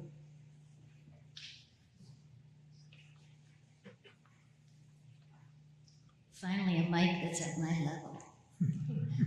Good evening, my name is Carol House. I live at 55 Woodford Hills in Avon. And I'm a fellow commissioner, if you will. I'm the chair of the Inland Wetlands Commission in Avon. So thank you from the bottom of my heart for your service, but also I promise I'll be brief and I'll stay on point. My connection to McLean goes back to the early 80s when I was finishing up grad school to be a gerontologist. I was doing thesis research on best practices in the field. And back in the 80s, McLean was a model of excellence, as it is today. Over the past 45 years, I've volunteered on various capacities and continue to volunteer today, actually tomorrow. My mom lived at McLean until her death in 2020. And McLean is certainly at the top of our list, my husband and I, as we start thinking about our future and begin planning. So I've, of course, been following this conversation about the proposed expansion. The first time I stepped onto McLean campus, it was the health center and the cottages. There have been 3 independent living, different kinds of independent living facilities built since then. And with each of these expansions, what I've seen is McLean has been responding to an emerging need for senior housing in the community that is even worse today. And they're doing that while they're thoughtfully designing these projects that really place a priority on conserving the natural beauty and the environment that is, I mean, it's like a college campus. It's gorgeous. And also preserving that New England look, which I'm from Jersey, so I really do appreciate that New England look. And this project is really no exception. The demand for homes like those in the project is reflected in the long waiting list that we've got for independent living. And as someone who's currently searching, thinking about downsizing, I'm currently searching the area and wanting to stay in the Farmington Valley, there's nothing out there that's anything like McLean. If you want a nice little home with a first floor bedroom and freedom from lawn work and maintenance, good luck. And there are even fewer options that come with the safety net of health services that you've got to expect as you age. And none of the places out there have the beautiful campus that McLean has and the comprehensive health and life enrichment. There's a concert up there pretty much every week. Not to mention the McLean Game Refuge, which is a stone's throw away. So what McLean really offers this community is pretty unique, and I hope this commission will approve the project and make these resources available to more people in the community. Thank you.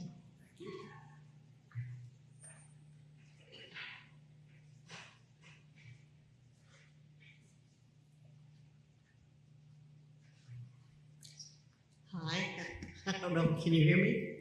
Yes. I'm a resident at McLean. I've been living there for 3.5 years. Can you tell us your name, please? Oh, I'm sorry, my name is Ruth Kahn.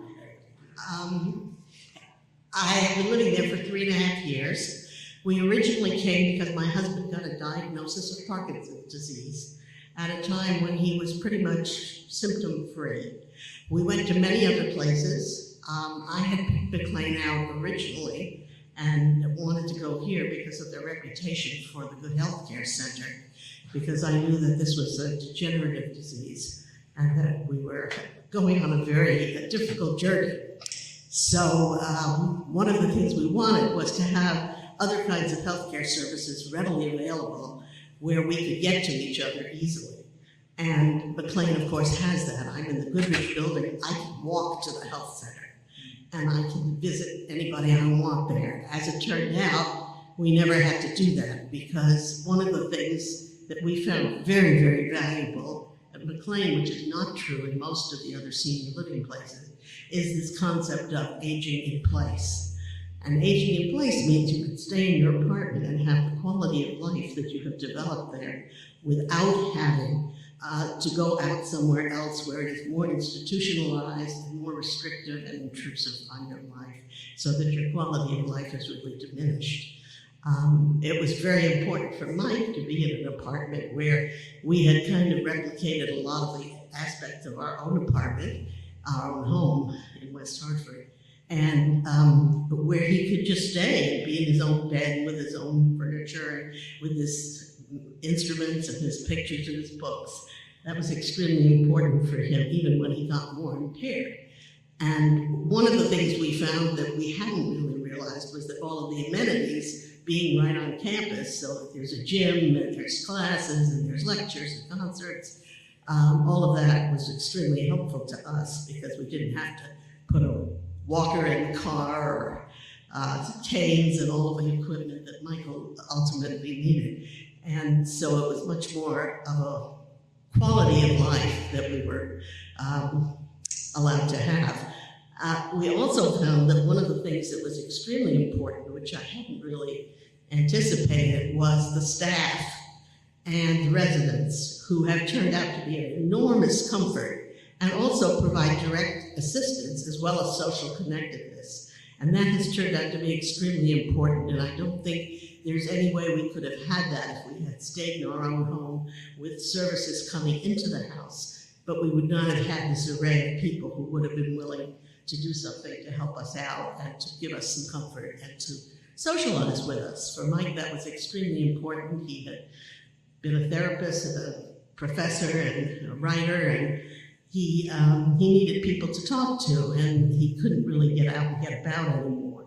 And this was an opportunity for him to do that, and people were extremely kind about that. I also wanted to say that I think that we do not represent any kind of ballast, if you want, to the town. We do not encroach on your resources very much, and we do benefit the town, I believe.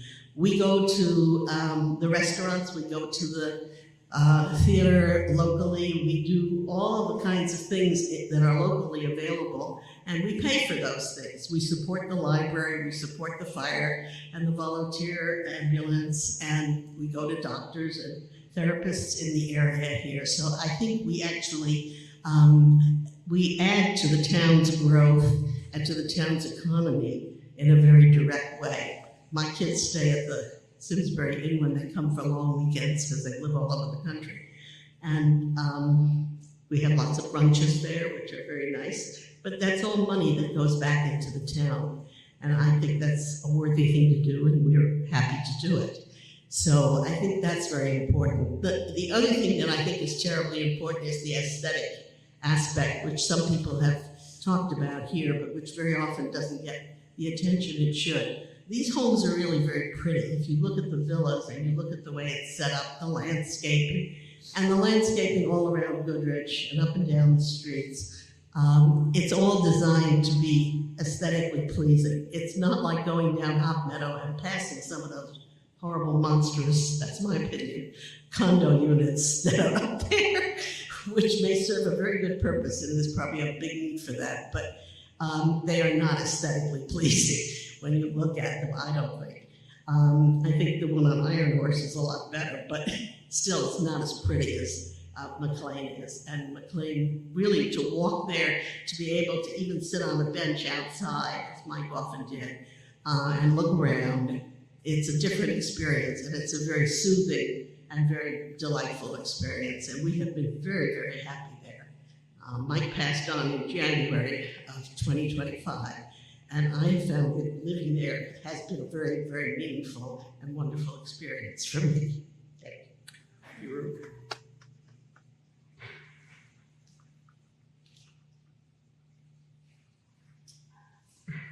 Good evening. My name is Beverly Earle. My husband, John Sloan, and I are residents of McLean.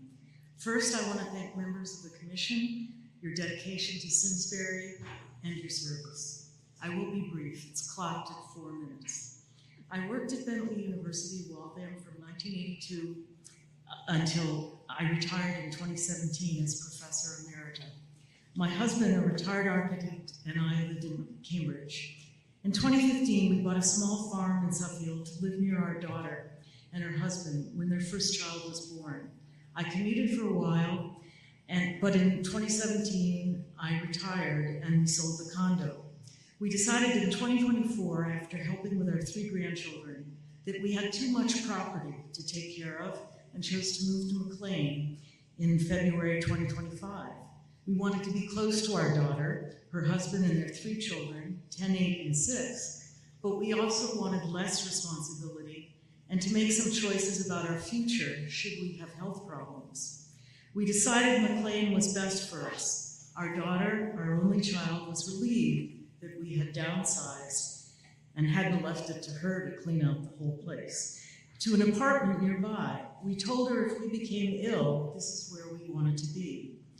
Things changed quickly at our age, 75 and my husband's 82. 1 month after we moved to McLean, my husband was diagnosed with 3 blocked arteries and he needed a new aortic valve. Thankfully, Hartford Hospital surgically fixed all 4. He now takes no blood pressure medication. I'm sure a lot of us would like to be able to say that. He recovered with the help of in-home care by McLean. We care about McLean's proposal because we understand how important this move was to us and what 40 villas could mean to other families. Attorney Williams has done an excellent job in his March 26 letter explaining McLean's application. I just want to add a few other points. We know elderly housing is needed, but why should we be such a plus? Why would it be such a plus for Simsbury? I have 6 points. Many residents move here to be close to their relatives nearby. You too, some people in the audience, may find McLean in their future. Residents at McLean, like us, often follow the give where you live philosophy and begin to incorporate donations to local entities in addition to their longstanding gifts to universities, hospitals, etc. Residents support local restaurants, businesses, Yukon Medical Center, professionals, and yes, liquor stores. The McLean proposal will not cause additional rush hour traffic, nor will it add students or cost to the school budget. McLean, as a not-for-profit, provides much to the residents in the community, including payment in lieu of taxes, addition to the grand list, and I won't go through all the things that Lisa mentioned. My husband and I are healthier now than we were when we came. Residents like me walk a minimum of 5,000 steps a day, and that does not count the exercise classes like Tai Chi, Ruth and I take, or line dancing, to mention a few. There are many activities, including my favorite, the memoir group. We no longer, my husband and I, need CPAP machines anymore. An active, thriving McLean, slightly larger, will be a net plus to the community. There is no negative here. McLean has a legal right to meet community needs for senior housing within the parameters of the law. We urge you not to delay, but to act with deliberate speed. I encourage your thorough review of this proposal and then your reasoned decision to support McLean, providing a future for many seniors and their families and a more financially solid Simsbury that will benefit all. Thank you.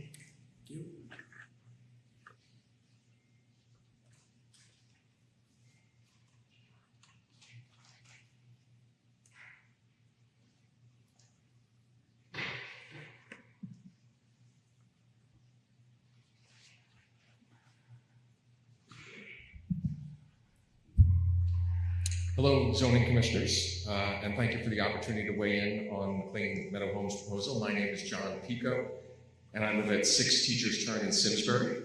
My remarks will just be about 4 minutes. That's all the attention I ask from. John, you can adjust that so that it's, I think it just does it not flip. Is that better? Just use the arm. See if the arm lifts it.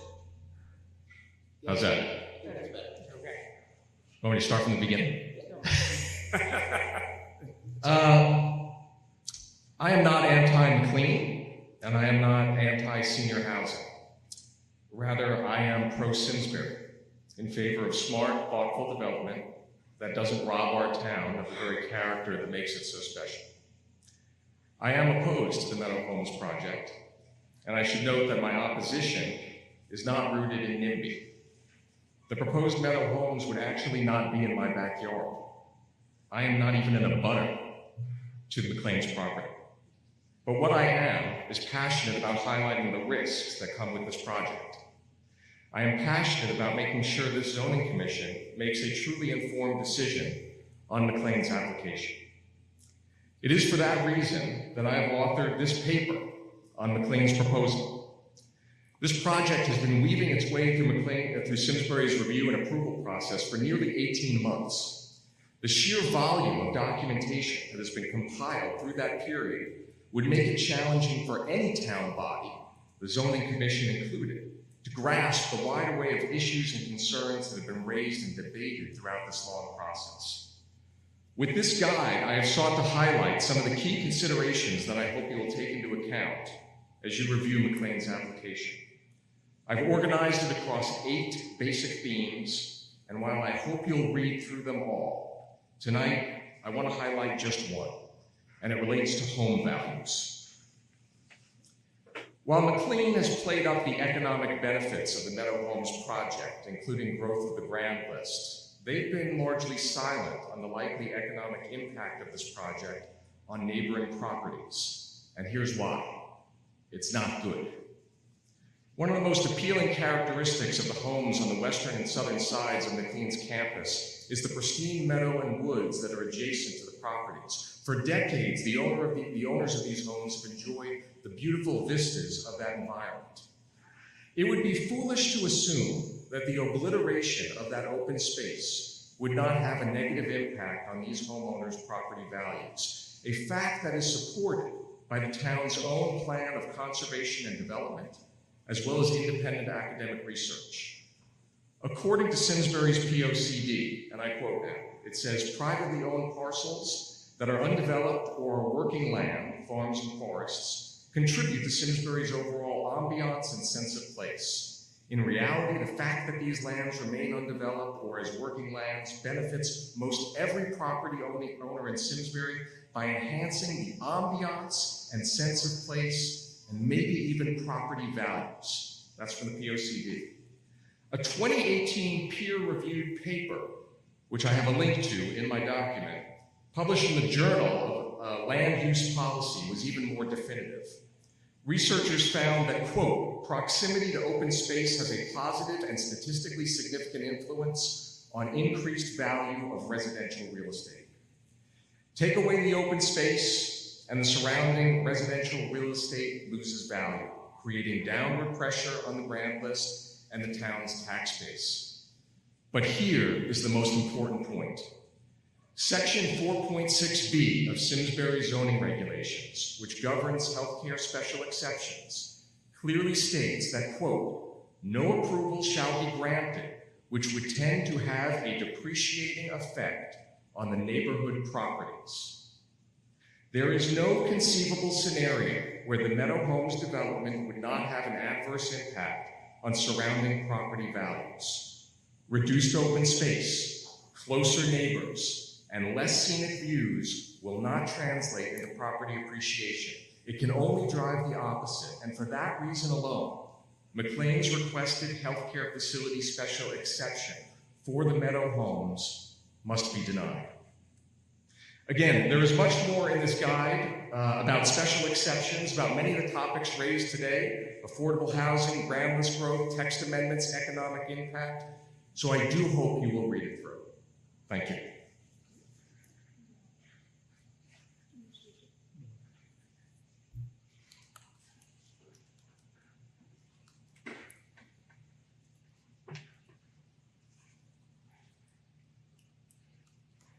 Anyone else want to speak?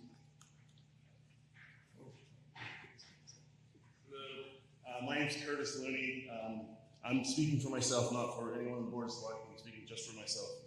I live in the area which would be affected by McLean properties. I'm a big fan of what's being done at McLean. As a member of Hot Meadow, we enjoy the graces that they have given us as a country club. I love going over to McLean Game Refuge. Everything's great about McLean. I just want to be sure that we get on the record that there are some negatives to this process and to this expansion. I just want to give you some numbers. So the Simsbury Volunteer Ambulance Association gets subsidized by the town of Simsbury to the tune of $160,000 a year, and we're also purchasing an ambulance for it as well.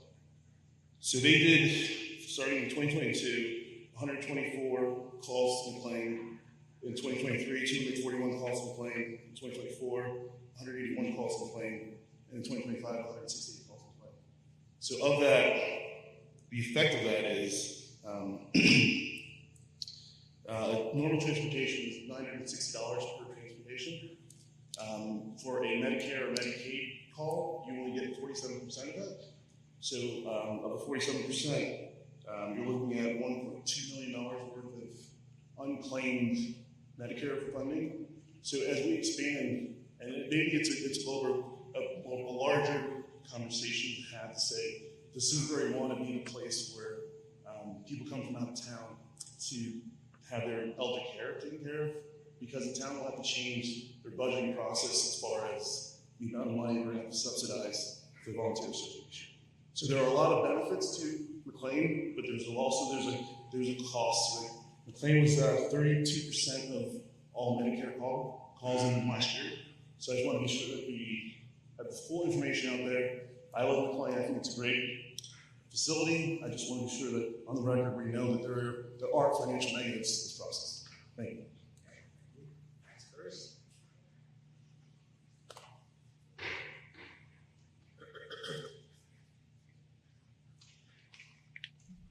Good evening. My name is Terry Lando. I'm one of the residents abutting the meadow at 7 Hop Hollow. My wife, my son, and I have lived in Simsbury for the last 9 years. My son graduated here in Simsbury High School in 2023. He started here in its exact same middle school, Henry James. And one of the main reasons we chose Simsbury as our home was because of the town's thoughtful development, preservation of open spaces, and the careful balance between growth and protecting the character of neighborhoods and nature. I understand McLean wants to expand, and I respect the important work they do for seniors in our community.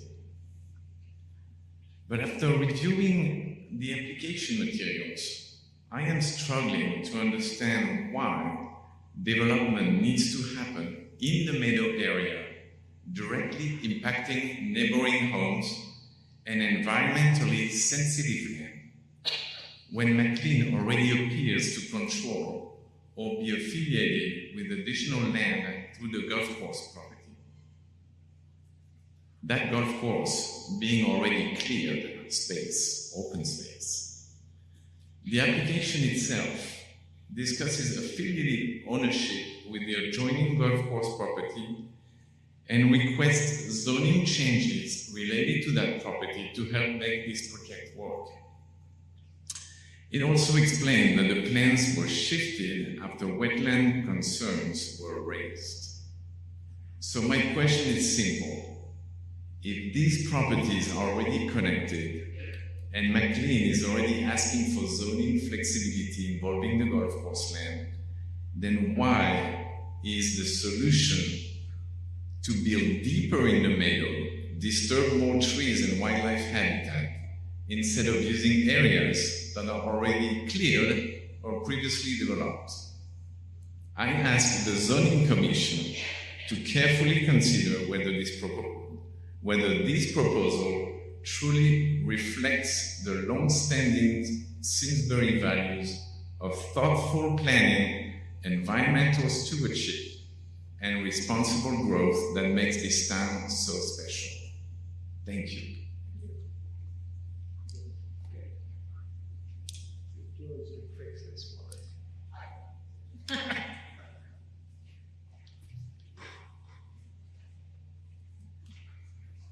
Just hold on for a second. We didn't do anything about the audio system.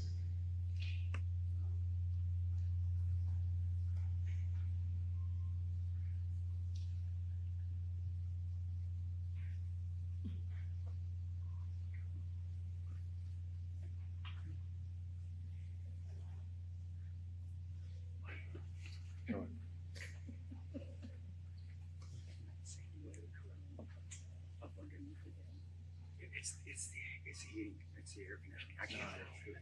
It's feedback. It's total feedback that you fixed before.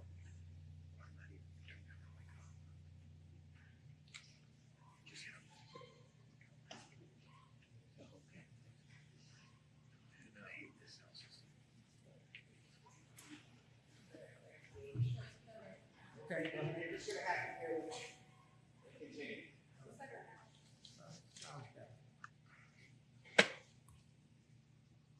Okay, you can proceed.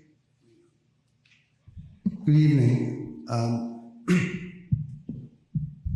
My name is David Pluta. I live at 2 Country Club Drive, and as such, I am an abutter to this project. My wife and I have lived in the same house in Simsbury for 23 years.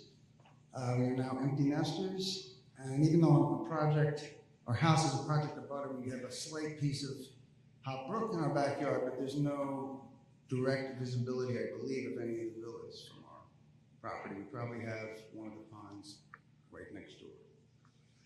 My background is that I'm a retired lawyer, so nothing I say is legal advice here. It's my personal opinions and knowledge, but I think I am somewhat of an expert.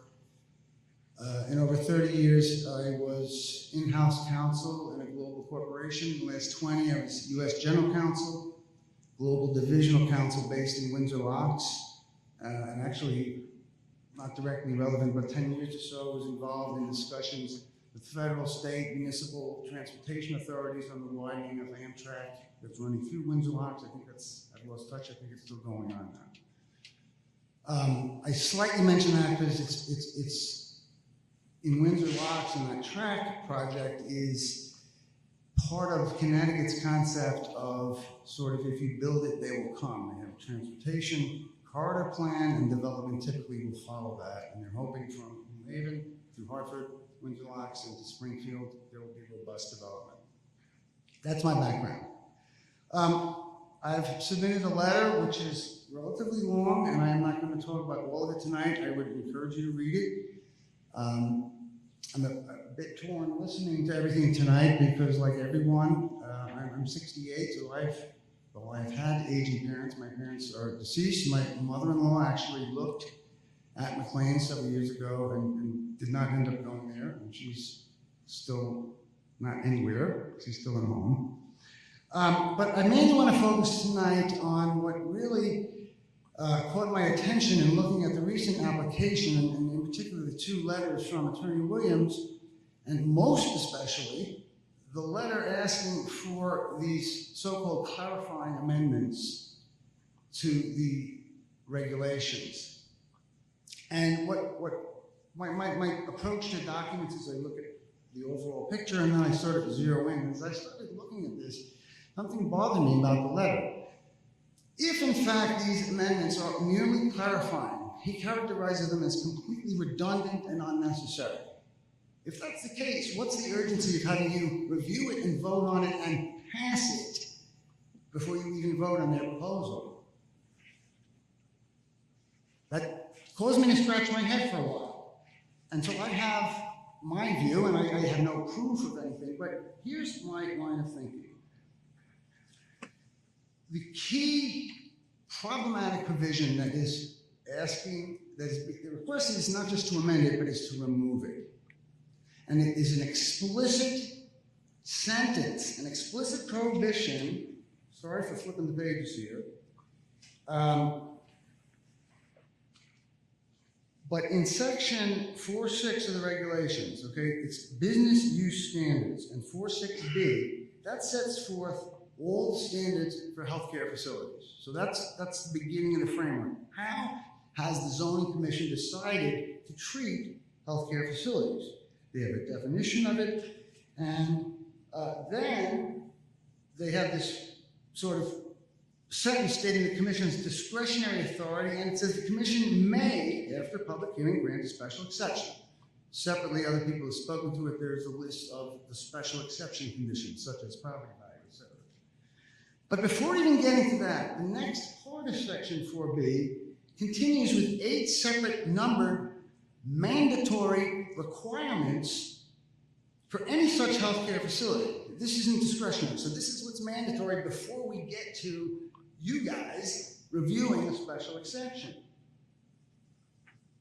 So, as applicable to the current project, section 4.6.B2 clearly, explicitly, unambiguously says, quote, no site shall be approved unless it is on or within 300 feet of a road classified as arterial as set forth in the Simsbury Plan of Development. Attorney Williams says, gee, it sounds like that's just traffic management, and you guys are going to deal with that in the other process, the special exception process, so it's redundant. Well, that is absolutely not correct. Bear with me and I'll explain why. The language didn't just use arterial roads as an adjective. Arterial road is a term of art. Connecticut Department of Transportation has a whole system of classifying roads. And then that's flowed down to municipalities who follow that. And basically every state has that, but nationally it's the same thing. There's three types of road categories. One is these arterial roads. That's the main roads, essentially the main characteristic, higher speed, going between different cities, residences, likely more densely developed. And then there's what they call collector roads and local roads. So this provision that says no healthcare facility site can be approved unless it's close to an arterial road within 300 feet, that's not a traffic management issue. That's a site location issue, and that reflects the intent of the commission, whatever its composition was and has been over the years. The healthcare facilities shouldn't go anywhere in Simsbury. They shouldn't be out in the middle of the pristine fields. They shouldn't be bordering on the wetlands. They shouldn't be threatening the streams. They should be close to these pre-existing developed corridors. And this isn't just me, which are called arterial roads. So you can look this up. Connecticut has a database. They have all sorts of classifications. So if you take that perspective, and I would assume Attorney Williams would be familiar with this, I think it's a bit disingenuous for him to say, gee, it's totally redundant. It is not redundant at all. Once a facility is placed appropriately next to or near an arterial road, then you will have your chance to review it and say, gee, there's too much congestion, the street light is safe and not safe. But the locus of healthcare facilities is determined by this clause, and it says you can't put them in places outside of these arterial roads. There's only a few in Simsbury. 10202 north to Granby and south to Avon. 167 down to Avon Canton. 309, which is West Street, past the high school, past my neighborhood, into Canton. And then you have 315, 2, and 3 Carfield, a little piece of 189, and then you have a little of 185 going towards the mountain. That's it. They have a beautiful color map, which is in my letter, and you can look it up online. There ain't no tertiary roads, arterial roads anywhere near this.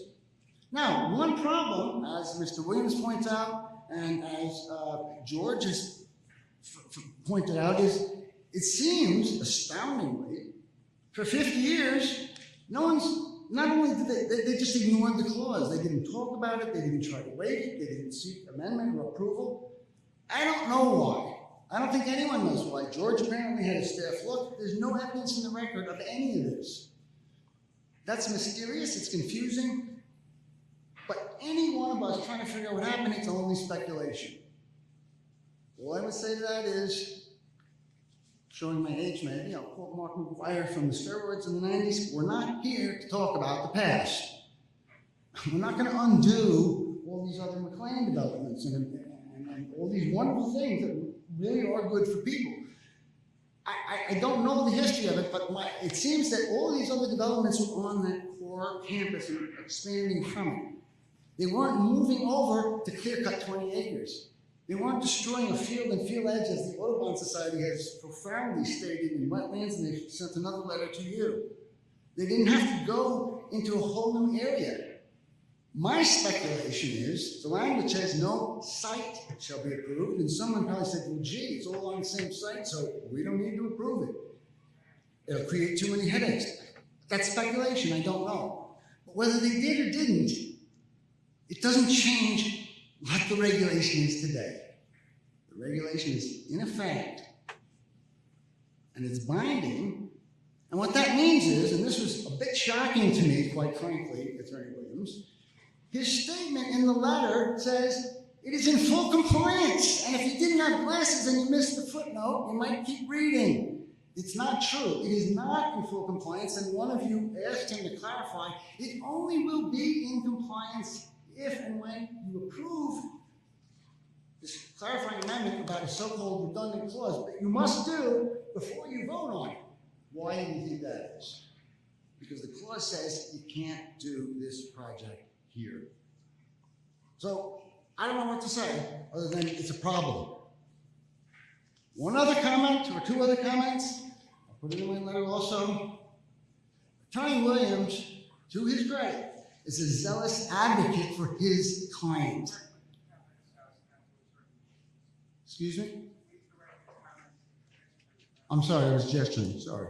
Attorney Williams is a zealous advocate for his clients. He's not giving legal advice to George, to you folks, to the town, or to anyone. And so on his say-so that something's redundant, it's shocking to me that last week's planning commission said, yeah, great, they voted in favor of it. Then it would be shocking if you voted on it without your own legal advice. You need someone, and that's not me, you need someone to tell you what is the town's legal view on the status of this. I think I'm about at the end. I would strongly recommend that you have some sort of legal advice in sort of assessing this, and for the path forward, I just don't know any other way around it. And I don't see how you can, without serious legal input, move forward with a project that has an explicit, in effect, regulatory provision explicitly saying this cannot be done. One final comment, I haven't looked at this in detail, I don't know the plans in detail, but the next clause after that, in this section that sets healthcare standards, for all healthcare facilities, it sets a maximum density level. And it has a legal clause that says even in these residential units, and maybe I shouldn't say residential, there's a big debate over healthcare residential, but villas are deemed by the regulations to have 2 beds per bedroom.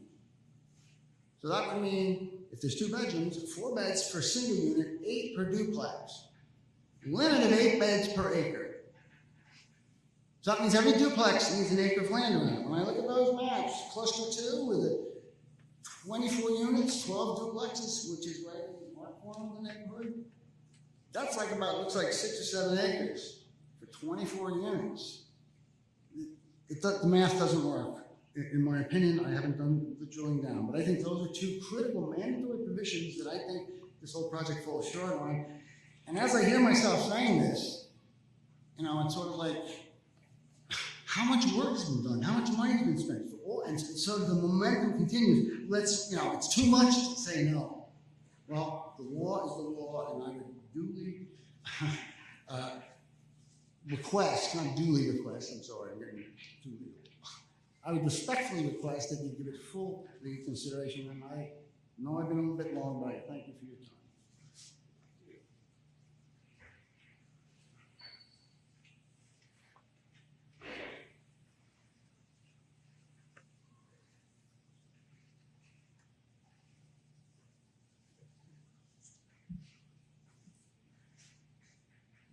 Is that okay?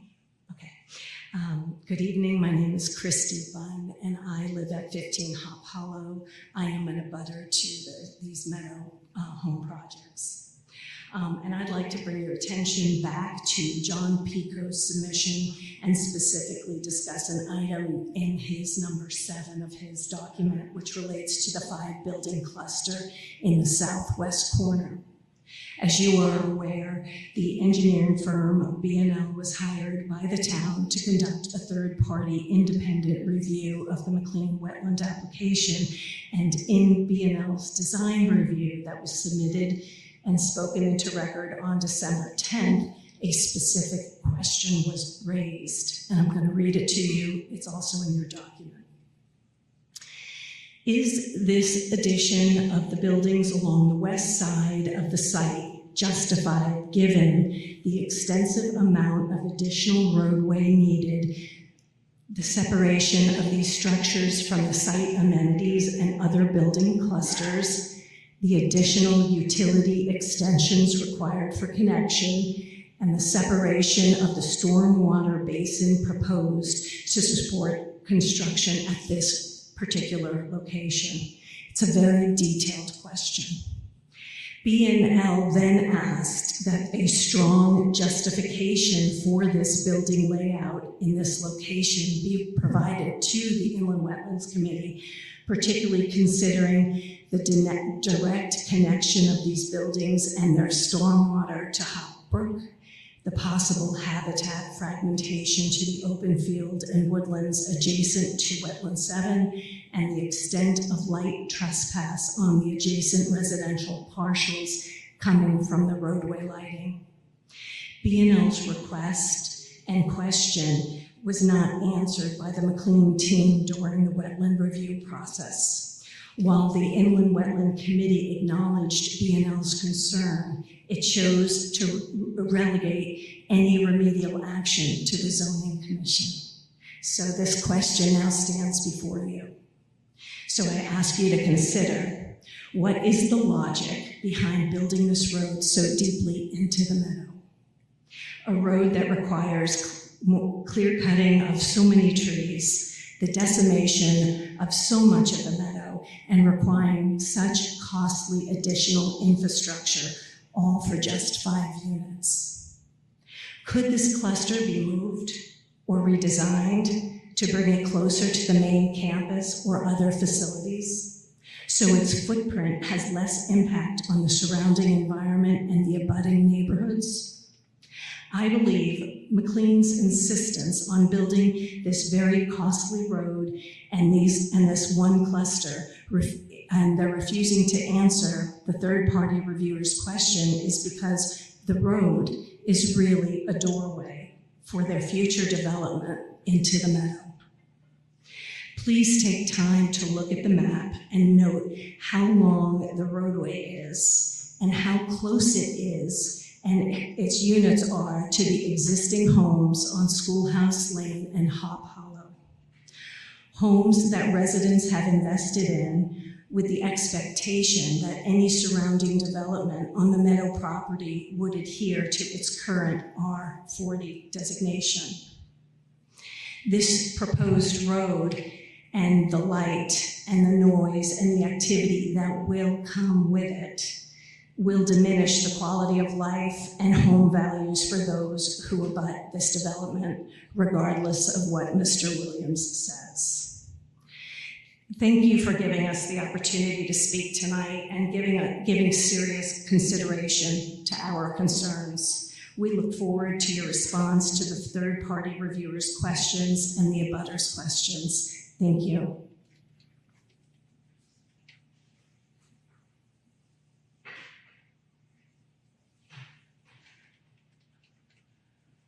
Good evening. For the record, my name is John Bunn, and I reside at 15 Hop Hollow.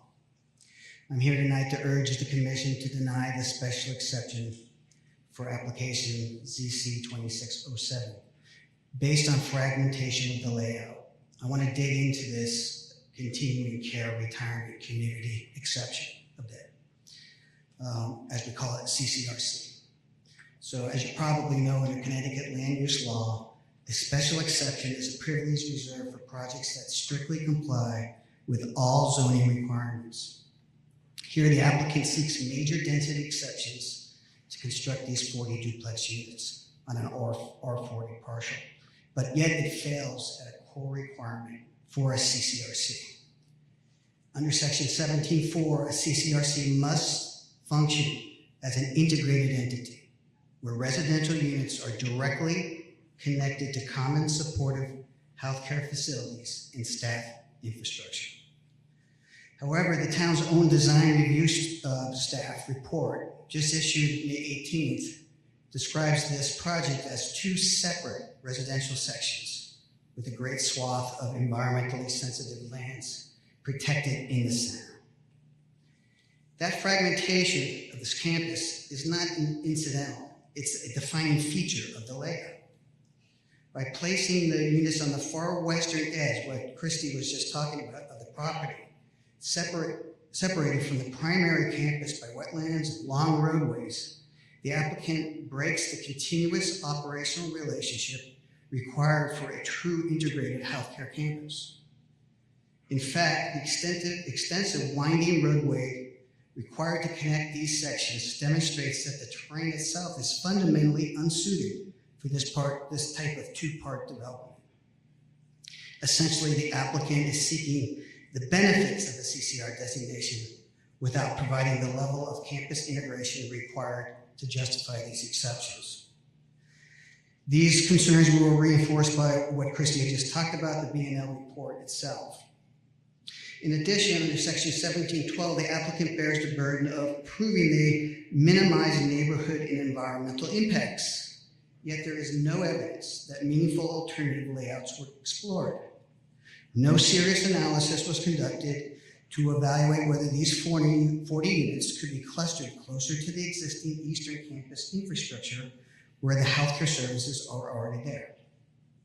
Further, the applicant's text amendment application, which seeks removal of proximity, as Dave talked about, to the arterial roads, is an acknowledgement that the current fragmented layout does not comply with the current standards. There's also significant contradiction in how this is being represented. I'm glad that you got a brochure there, but I want to encourage you to go onto the McLean's website. In the filings before this commission, the applicant repeatedly describes these duplexes as healthcare facility residential units, just in order to qualify for the zoning exceptions. Yet, go up to their marketing site, and despite all the talk today about how these are modest duplexes, they're being promoted as luxury, independent villa-style residences with country club amenities, such as swimming, tennis, pickleball, and golf. Those are quotes off the webpage. These are fundamentally different types of representation. Which are they? The applicant cannot market these homes as upscale, independent residential community to consumers, while at the same time characterizing them as intensive healthcare infrastructure, just for zoning purposes. In essence, the Western Campus in particular is a residential subdivision being presented as a healthcare infrastructure in order to obtain regulatory exceptions. In closing, the applicant has failed to demonstrate that this Western enclave functions as an integrated healthcare campus, and they failed to show that less damaging clustered alternatives were adequately explored. I respectfully ask the Commission to protect the integrity of the town's zoning regulations and deny this special exception. Thank you for your time.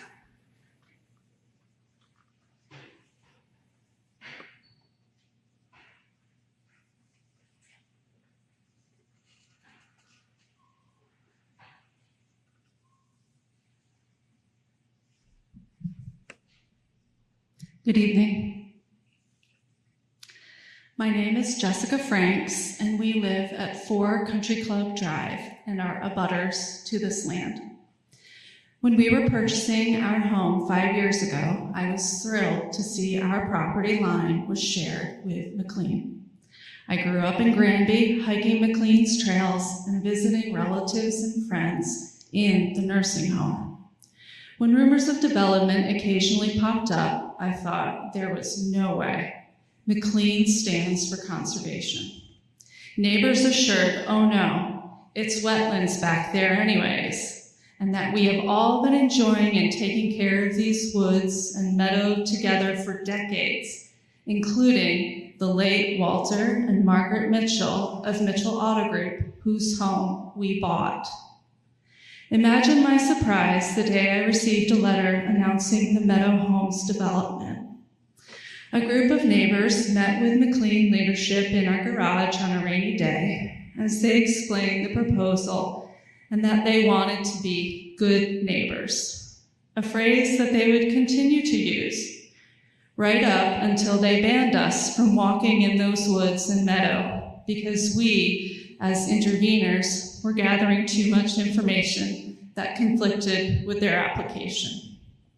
For example, I'm sure you've heard all about the turtles, as McLean has been very proud to tout its partnership with Dennis Quinn. But do you know why they hired him?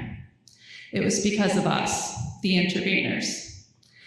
McLean's original scientist testified at Wetlands that there were no turtles. Later in that meeting, I provided photos and documentation for 20 eastern box turtles. Time and again through the Wetlands meetings, we interveners had to cite shortcomings in environmental reports, practices, and plans.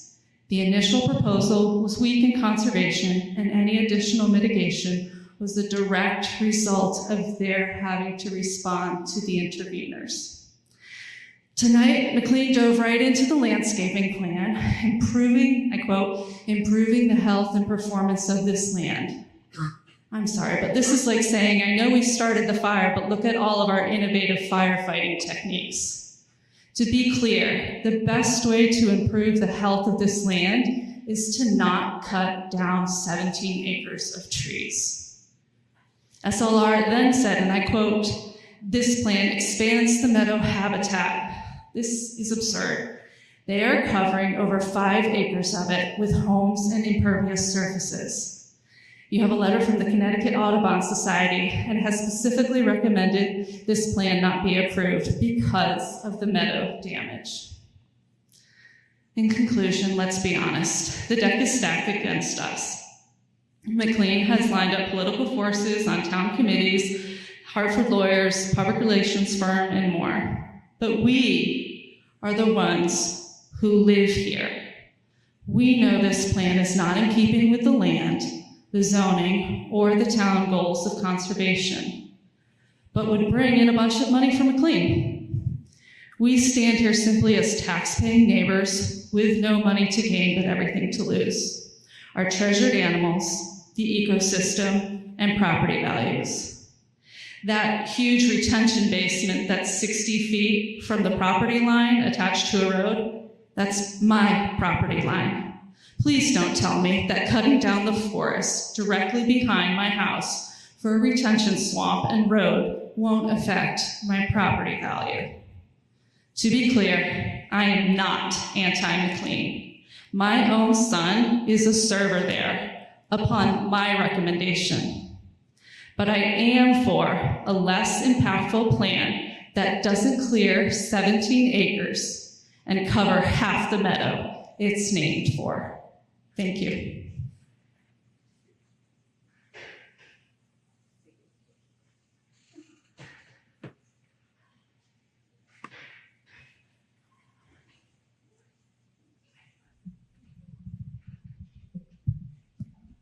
I have to lower this quite a bit for me. I apologize for the emotion in my voice. This is a very emotional subject for me. My name is Veronica Grossman. I live at 17 Hop Hollow. We have lived in our home for 19 years. We raised our 4 children in the property that looks out on this meadow. The issue I'd like to raise for you today is really one of democracy, and something we think about a lot these days.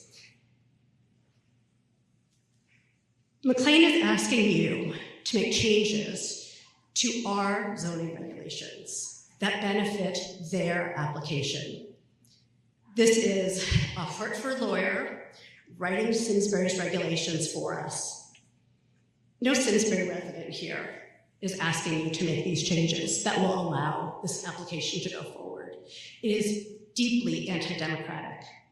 Right now, this commission has, or this, the zoning commission has contracted with a firm to review all of our zoning regulations. I don't understand how we can make these ad hoc decisions inside of that process to change our regulations at the suggestion of a corporation that, as you hear, will deeply affect your neighbors. It is it flies in the face of everything we believe in our Connecticut small-town governments. We all live here so that we have control over our properties and our lives. That's why each of us bought our homes. To have someone come and make this kind of change to my home is devastating to me. I wish you could drive up Hop Hollow and see where these condos, these farmhouse condos are going to be. They don't integrate with our neighborhood at all, our neighborhood of colonials, our neighborhood where every home is different, on Teacher's Turn where every home is different, on Shady Lane and Country Club where every home is different. None of these things comport with the character of these neighborhoods. That is what I ask you to consider when you think about approving this, that this does not reflect who we are as a community, and ask you to really think about that and the long-term implications for these regulations and these changes and what that says about what we're willing to do when someone comes in and wants to make changes to the laws that we have made. Thank you.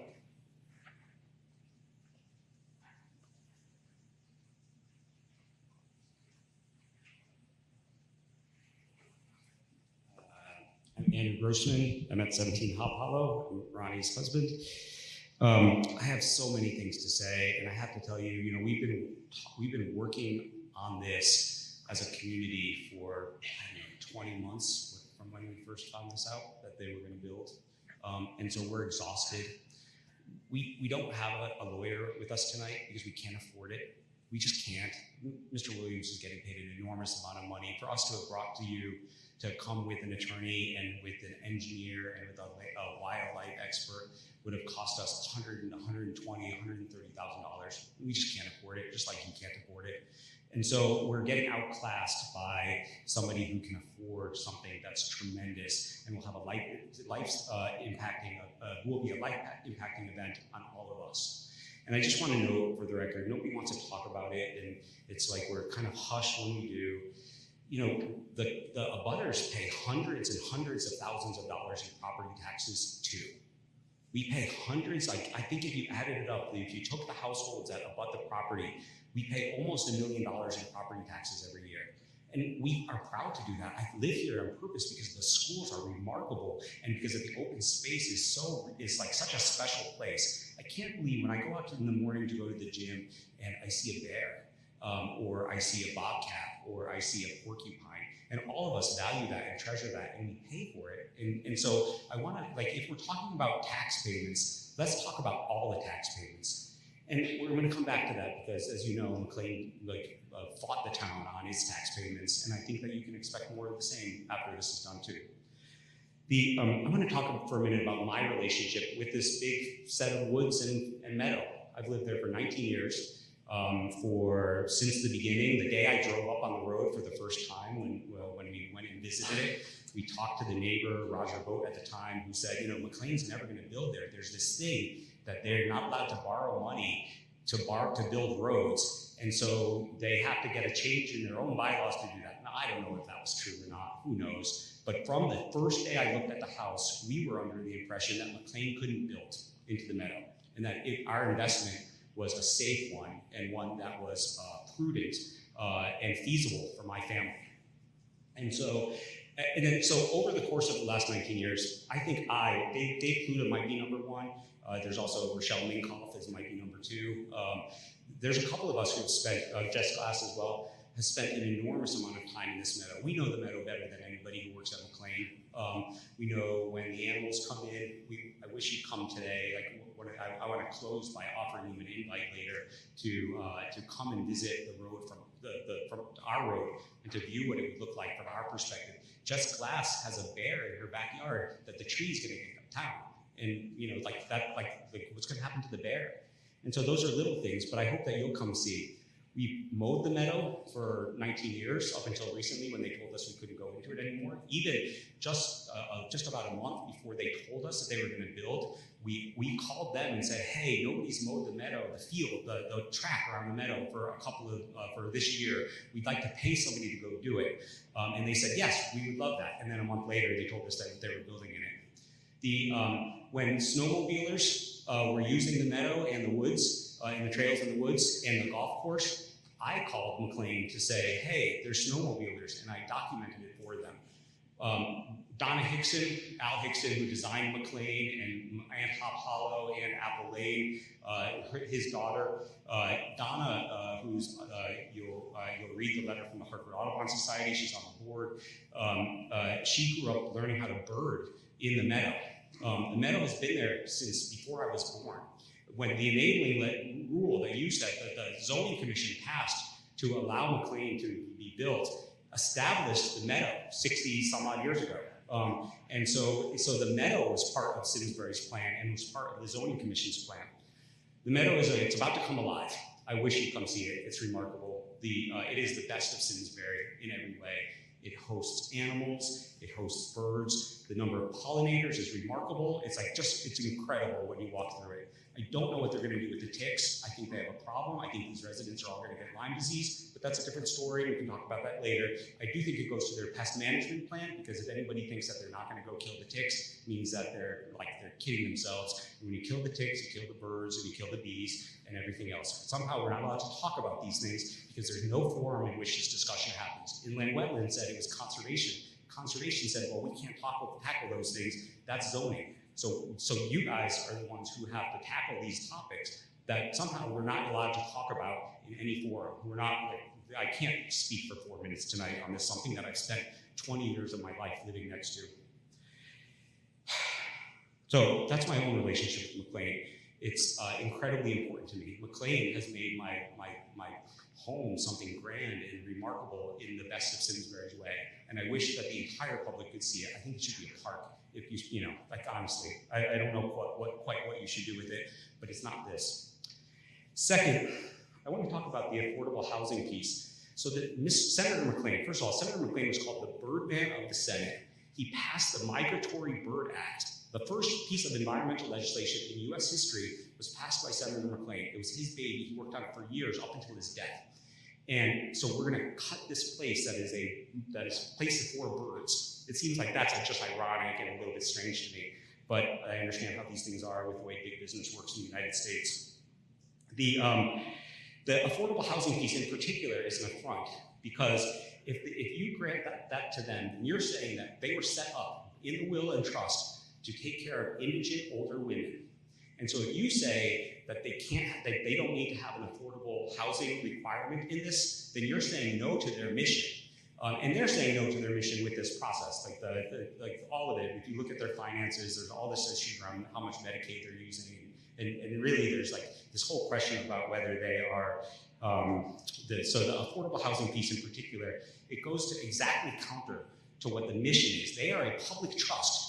I don't know if you know, the board is not actually the governing agency for McLean. It's the probate judge for Simsbury and Granby is the trustee of the trust and is responsible for it because it's a public trust. The public trust says that they're going to take care of indigent older women. That's why it was set up. And so these homes that go for $700,000, like if you look at their filings with the Department of Social Services or how you finance your moving into McLean, it can cost up to $700,000 or $800,000 to do so. You can take out a mortgage to move into McLean. Did you know that? Like it's like kind of like homeowners, right? Like if you can take out a mortgage, then it's kind of like homes. It's not residential, it's something, whatever the miasma that Mr. Williams wanted to create. So the housing piece in particular is really critical. If they can't, if you give them that exemption, you're saying that the trust itself is void. Second, Dave, John Bunn talked about these other special exceptions. You know, it's as if if you say yes to their special exceptions, you're providing them a get out of jail free card. The reason why they're asking for these exceptions is because those things are the things that make them vulnerable to lawsuit to stop this project. If they, like the first thing we did, when we looked at the zoning code, the 50-foot thing with the golf course, it's like we zeroed in on it and said, wow, this golf course thing is great. And so did they. They spent tons of money looking at the golf course thing and said, we have to get rid of this vulnerability or else we're vulnerable for lawsuit. And so they are asking you to give them their get out of jail free card.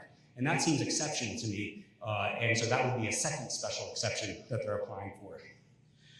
The 300-foot rule, it opens up the possibility for future development. If somebody comes and asks you to build another healthcare facility on another residential road, and you have already, if you give them that right by giving McLean that right, then it opens up all the properties around Simsbury that are not our arterial roads to go build healthcare facilities. I personally don't think that a Yukon healthcare facility should go onto Hoskins or to any of the empty lots that we're talking about that are residential roads in Simsbury. And so that's, I hope that we'll be mindful in granting them a special exception to that rule, that opens up all sorts of possibilities in the town. I want to talk about the traffic study for a second. The traffic study, it makes me so mad. So some of you know I go to Big Sky every morning at around 6:30 in the morning.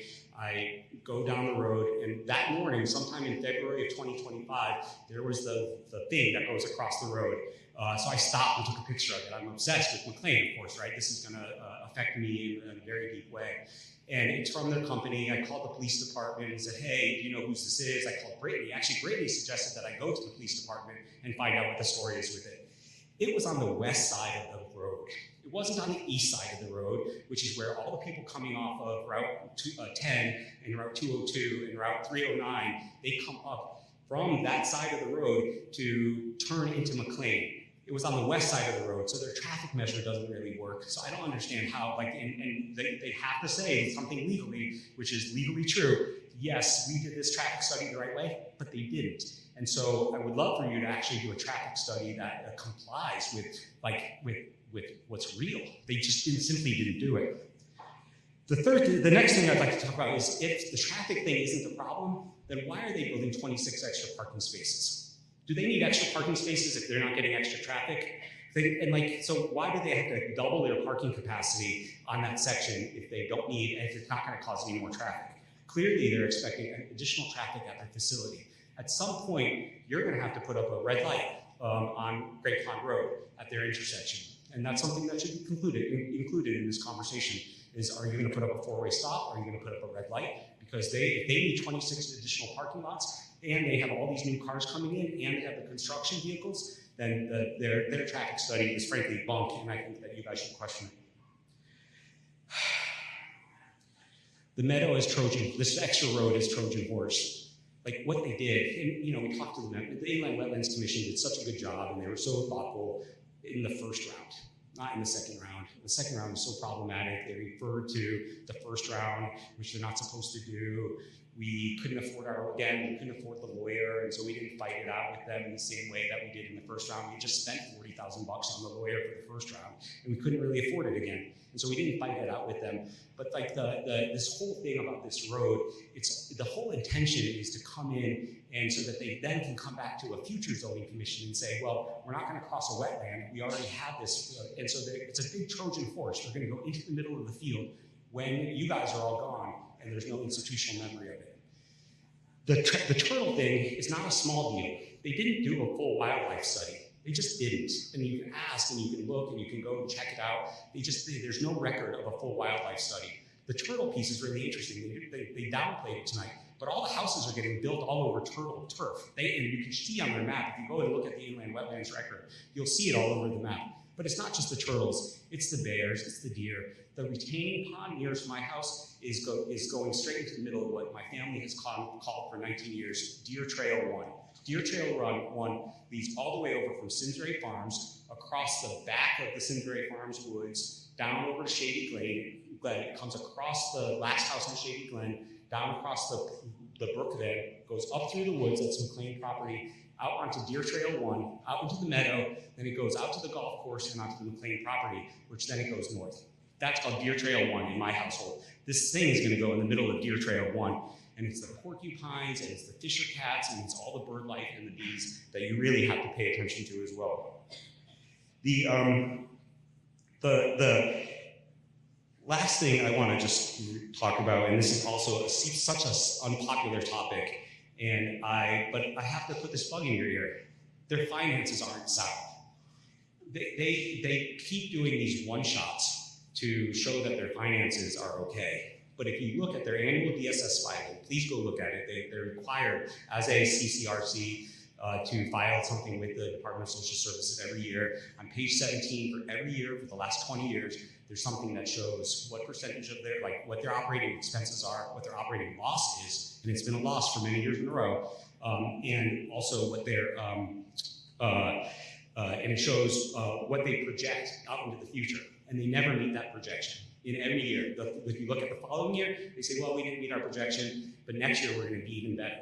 And so their finances are shaky. You would not say yes to somebody coming and developing 20, 3,500 or 4,000 foot units, which is what these are. These are 35, everybody, they're 1,600 to 20 something, 2,400 square feet, but they're units together. These are 4,000 square foot houses with 2-car garages. You would not say yes to a developer who was developing 20 houses on a big open field that's been there for 68 years if they had shoddy finances. And McLean does not have good finances, which is terrible to say because they do such a good public service. It's remarkable what they do, the number of people that they employ, the people who, every time you go into town and you say, McLean, somebody has a great story about McLean. And so we take that very seriously, but there's something wrong there. And it's not your job to say, hey, go and keep operating off these one-shots and off of some sort of financial speculation that they can't afford. So there's something wrong at McLean that needs to get fixed before you say yes to McLean. Finally, the last thing that's on my mind is that I do hope that you'll come up to our houses. Go see Jess's backyard, look at the tree where the bear lives. Come and look at what these houses are going to look like across from Greg Whitehouse's house, or Kevin and Deb Briggs, who are sitting in the back, or John and Christie's. Frankly, when they went from 52 units to 40 units, I think that maybe they thought they were taking me out of it because it's further away from my house and it's not going to impact me the same way that the old one did. But it impacts them in a way that's remarkable. And it is going to, the houses were built to view the meadow. Mr. Hickson, the original architect, built it this way, the whole thing. He's remarkable, right? He built the McLean campus in a way that was environmentally sensitive. He designed the golf course, he designed the meadow, he designed Hop Hollow, and the ponds in Hop Hollow and in Apple Lane, and it was all on purpose. It was one system. And the system is going to be disrupted through this process. Come see the houses and come look at the view and see the birds and see the bees and see the flowers that are coming up over the next couple of weeks and visit with us, because we'd love to see that, so you see what the impact will be on all of our neighbors, not just the people on Hop Hollow. Thank you.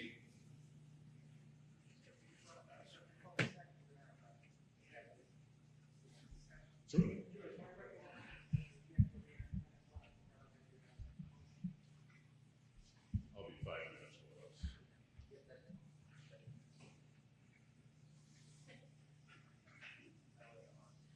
Sorry. Go ahead.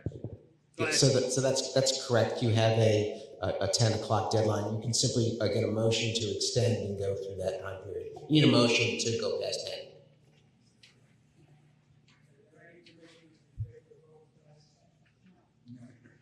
So I propose at this time that we continue the public hearing until June 15th at the public library. Can we listen to this one? Is there a second? Well, after we hear from. You want it? One more? Yeah, let's listen to this gentleman and then say. Okay, so. Or is there someone else? Is anyone else that wants to speak, because we're running up to the deadline. We're running up to the deadline, so. Okay, so that's the issue that I mean with I think we just continue the public hearing. And that was my recommendation. Yeah, we have 10 minutes. No, we have other things we need to handle this evening. We have other items to address this evening, so. my recommendation is that we continue the public hearing until June 15th at the public library. There's been a second. I second. Any further discussion? All in favor of continuing the public hearing until June 15th? Aye. Hold on. First, something you wanted to say? No, did you, was that Alan, is he correct? Alan, second. Oh, okay, gotcha. I made the motion, Jackie seconded. Okay, so all in favor, please say aye. Aye. Okay, so the motion passes 6-0. You can speak. I thought you were gonna. We close the public, we're continuing the public hearing. We're continuing it, and that's so June 15th. Yeah, so the public hearing is being continued until June 15th. June 15th at the public library.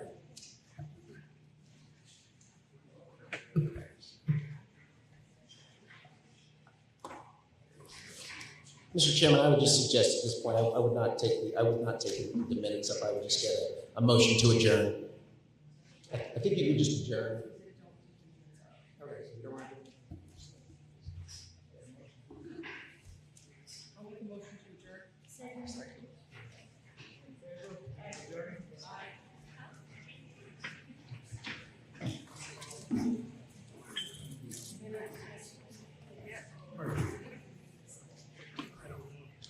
For over 40 years, SCM has been the voice of our town, bringing us together through local programming, education, and live broadcasts. SEM isn't just about television. It's about empowering our community, ensuring our voices are heard during government meetings, and celebrating milestones like our high school graduations. But today, SEM faces a challenge. Our funding structure is based on television subscriptions. And it's no secret, people have been cutting the cord. With a shift to internet-only subscriptions, SEM receives less revenue, even though all our programming is freely available online. We need your support. We need your support. We need your support. We need your support. We need your support. Your donation can make a difference. It will ensure that SCM remains open, continues to educate our youth, and keeps our community informed. Thanks to SCM, I've been honing my creative skills, helping me work towards my college degree. SCM is crucial for keeping our community connected. SCM isn't just here to broadcast local events.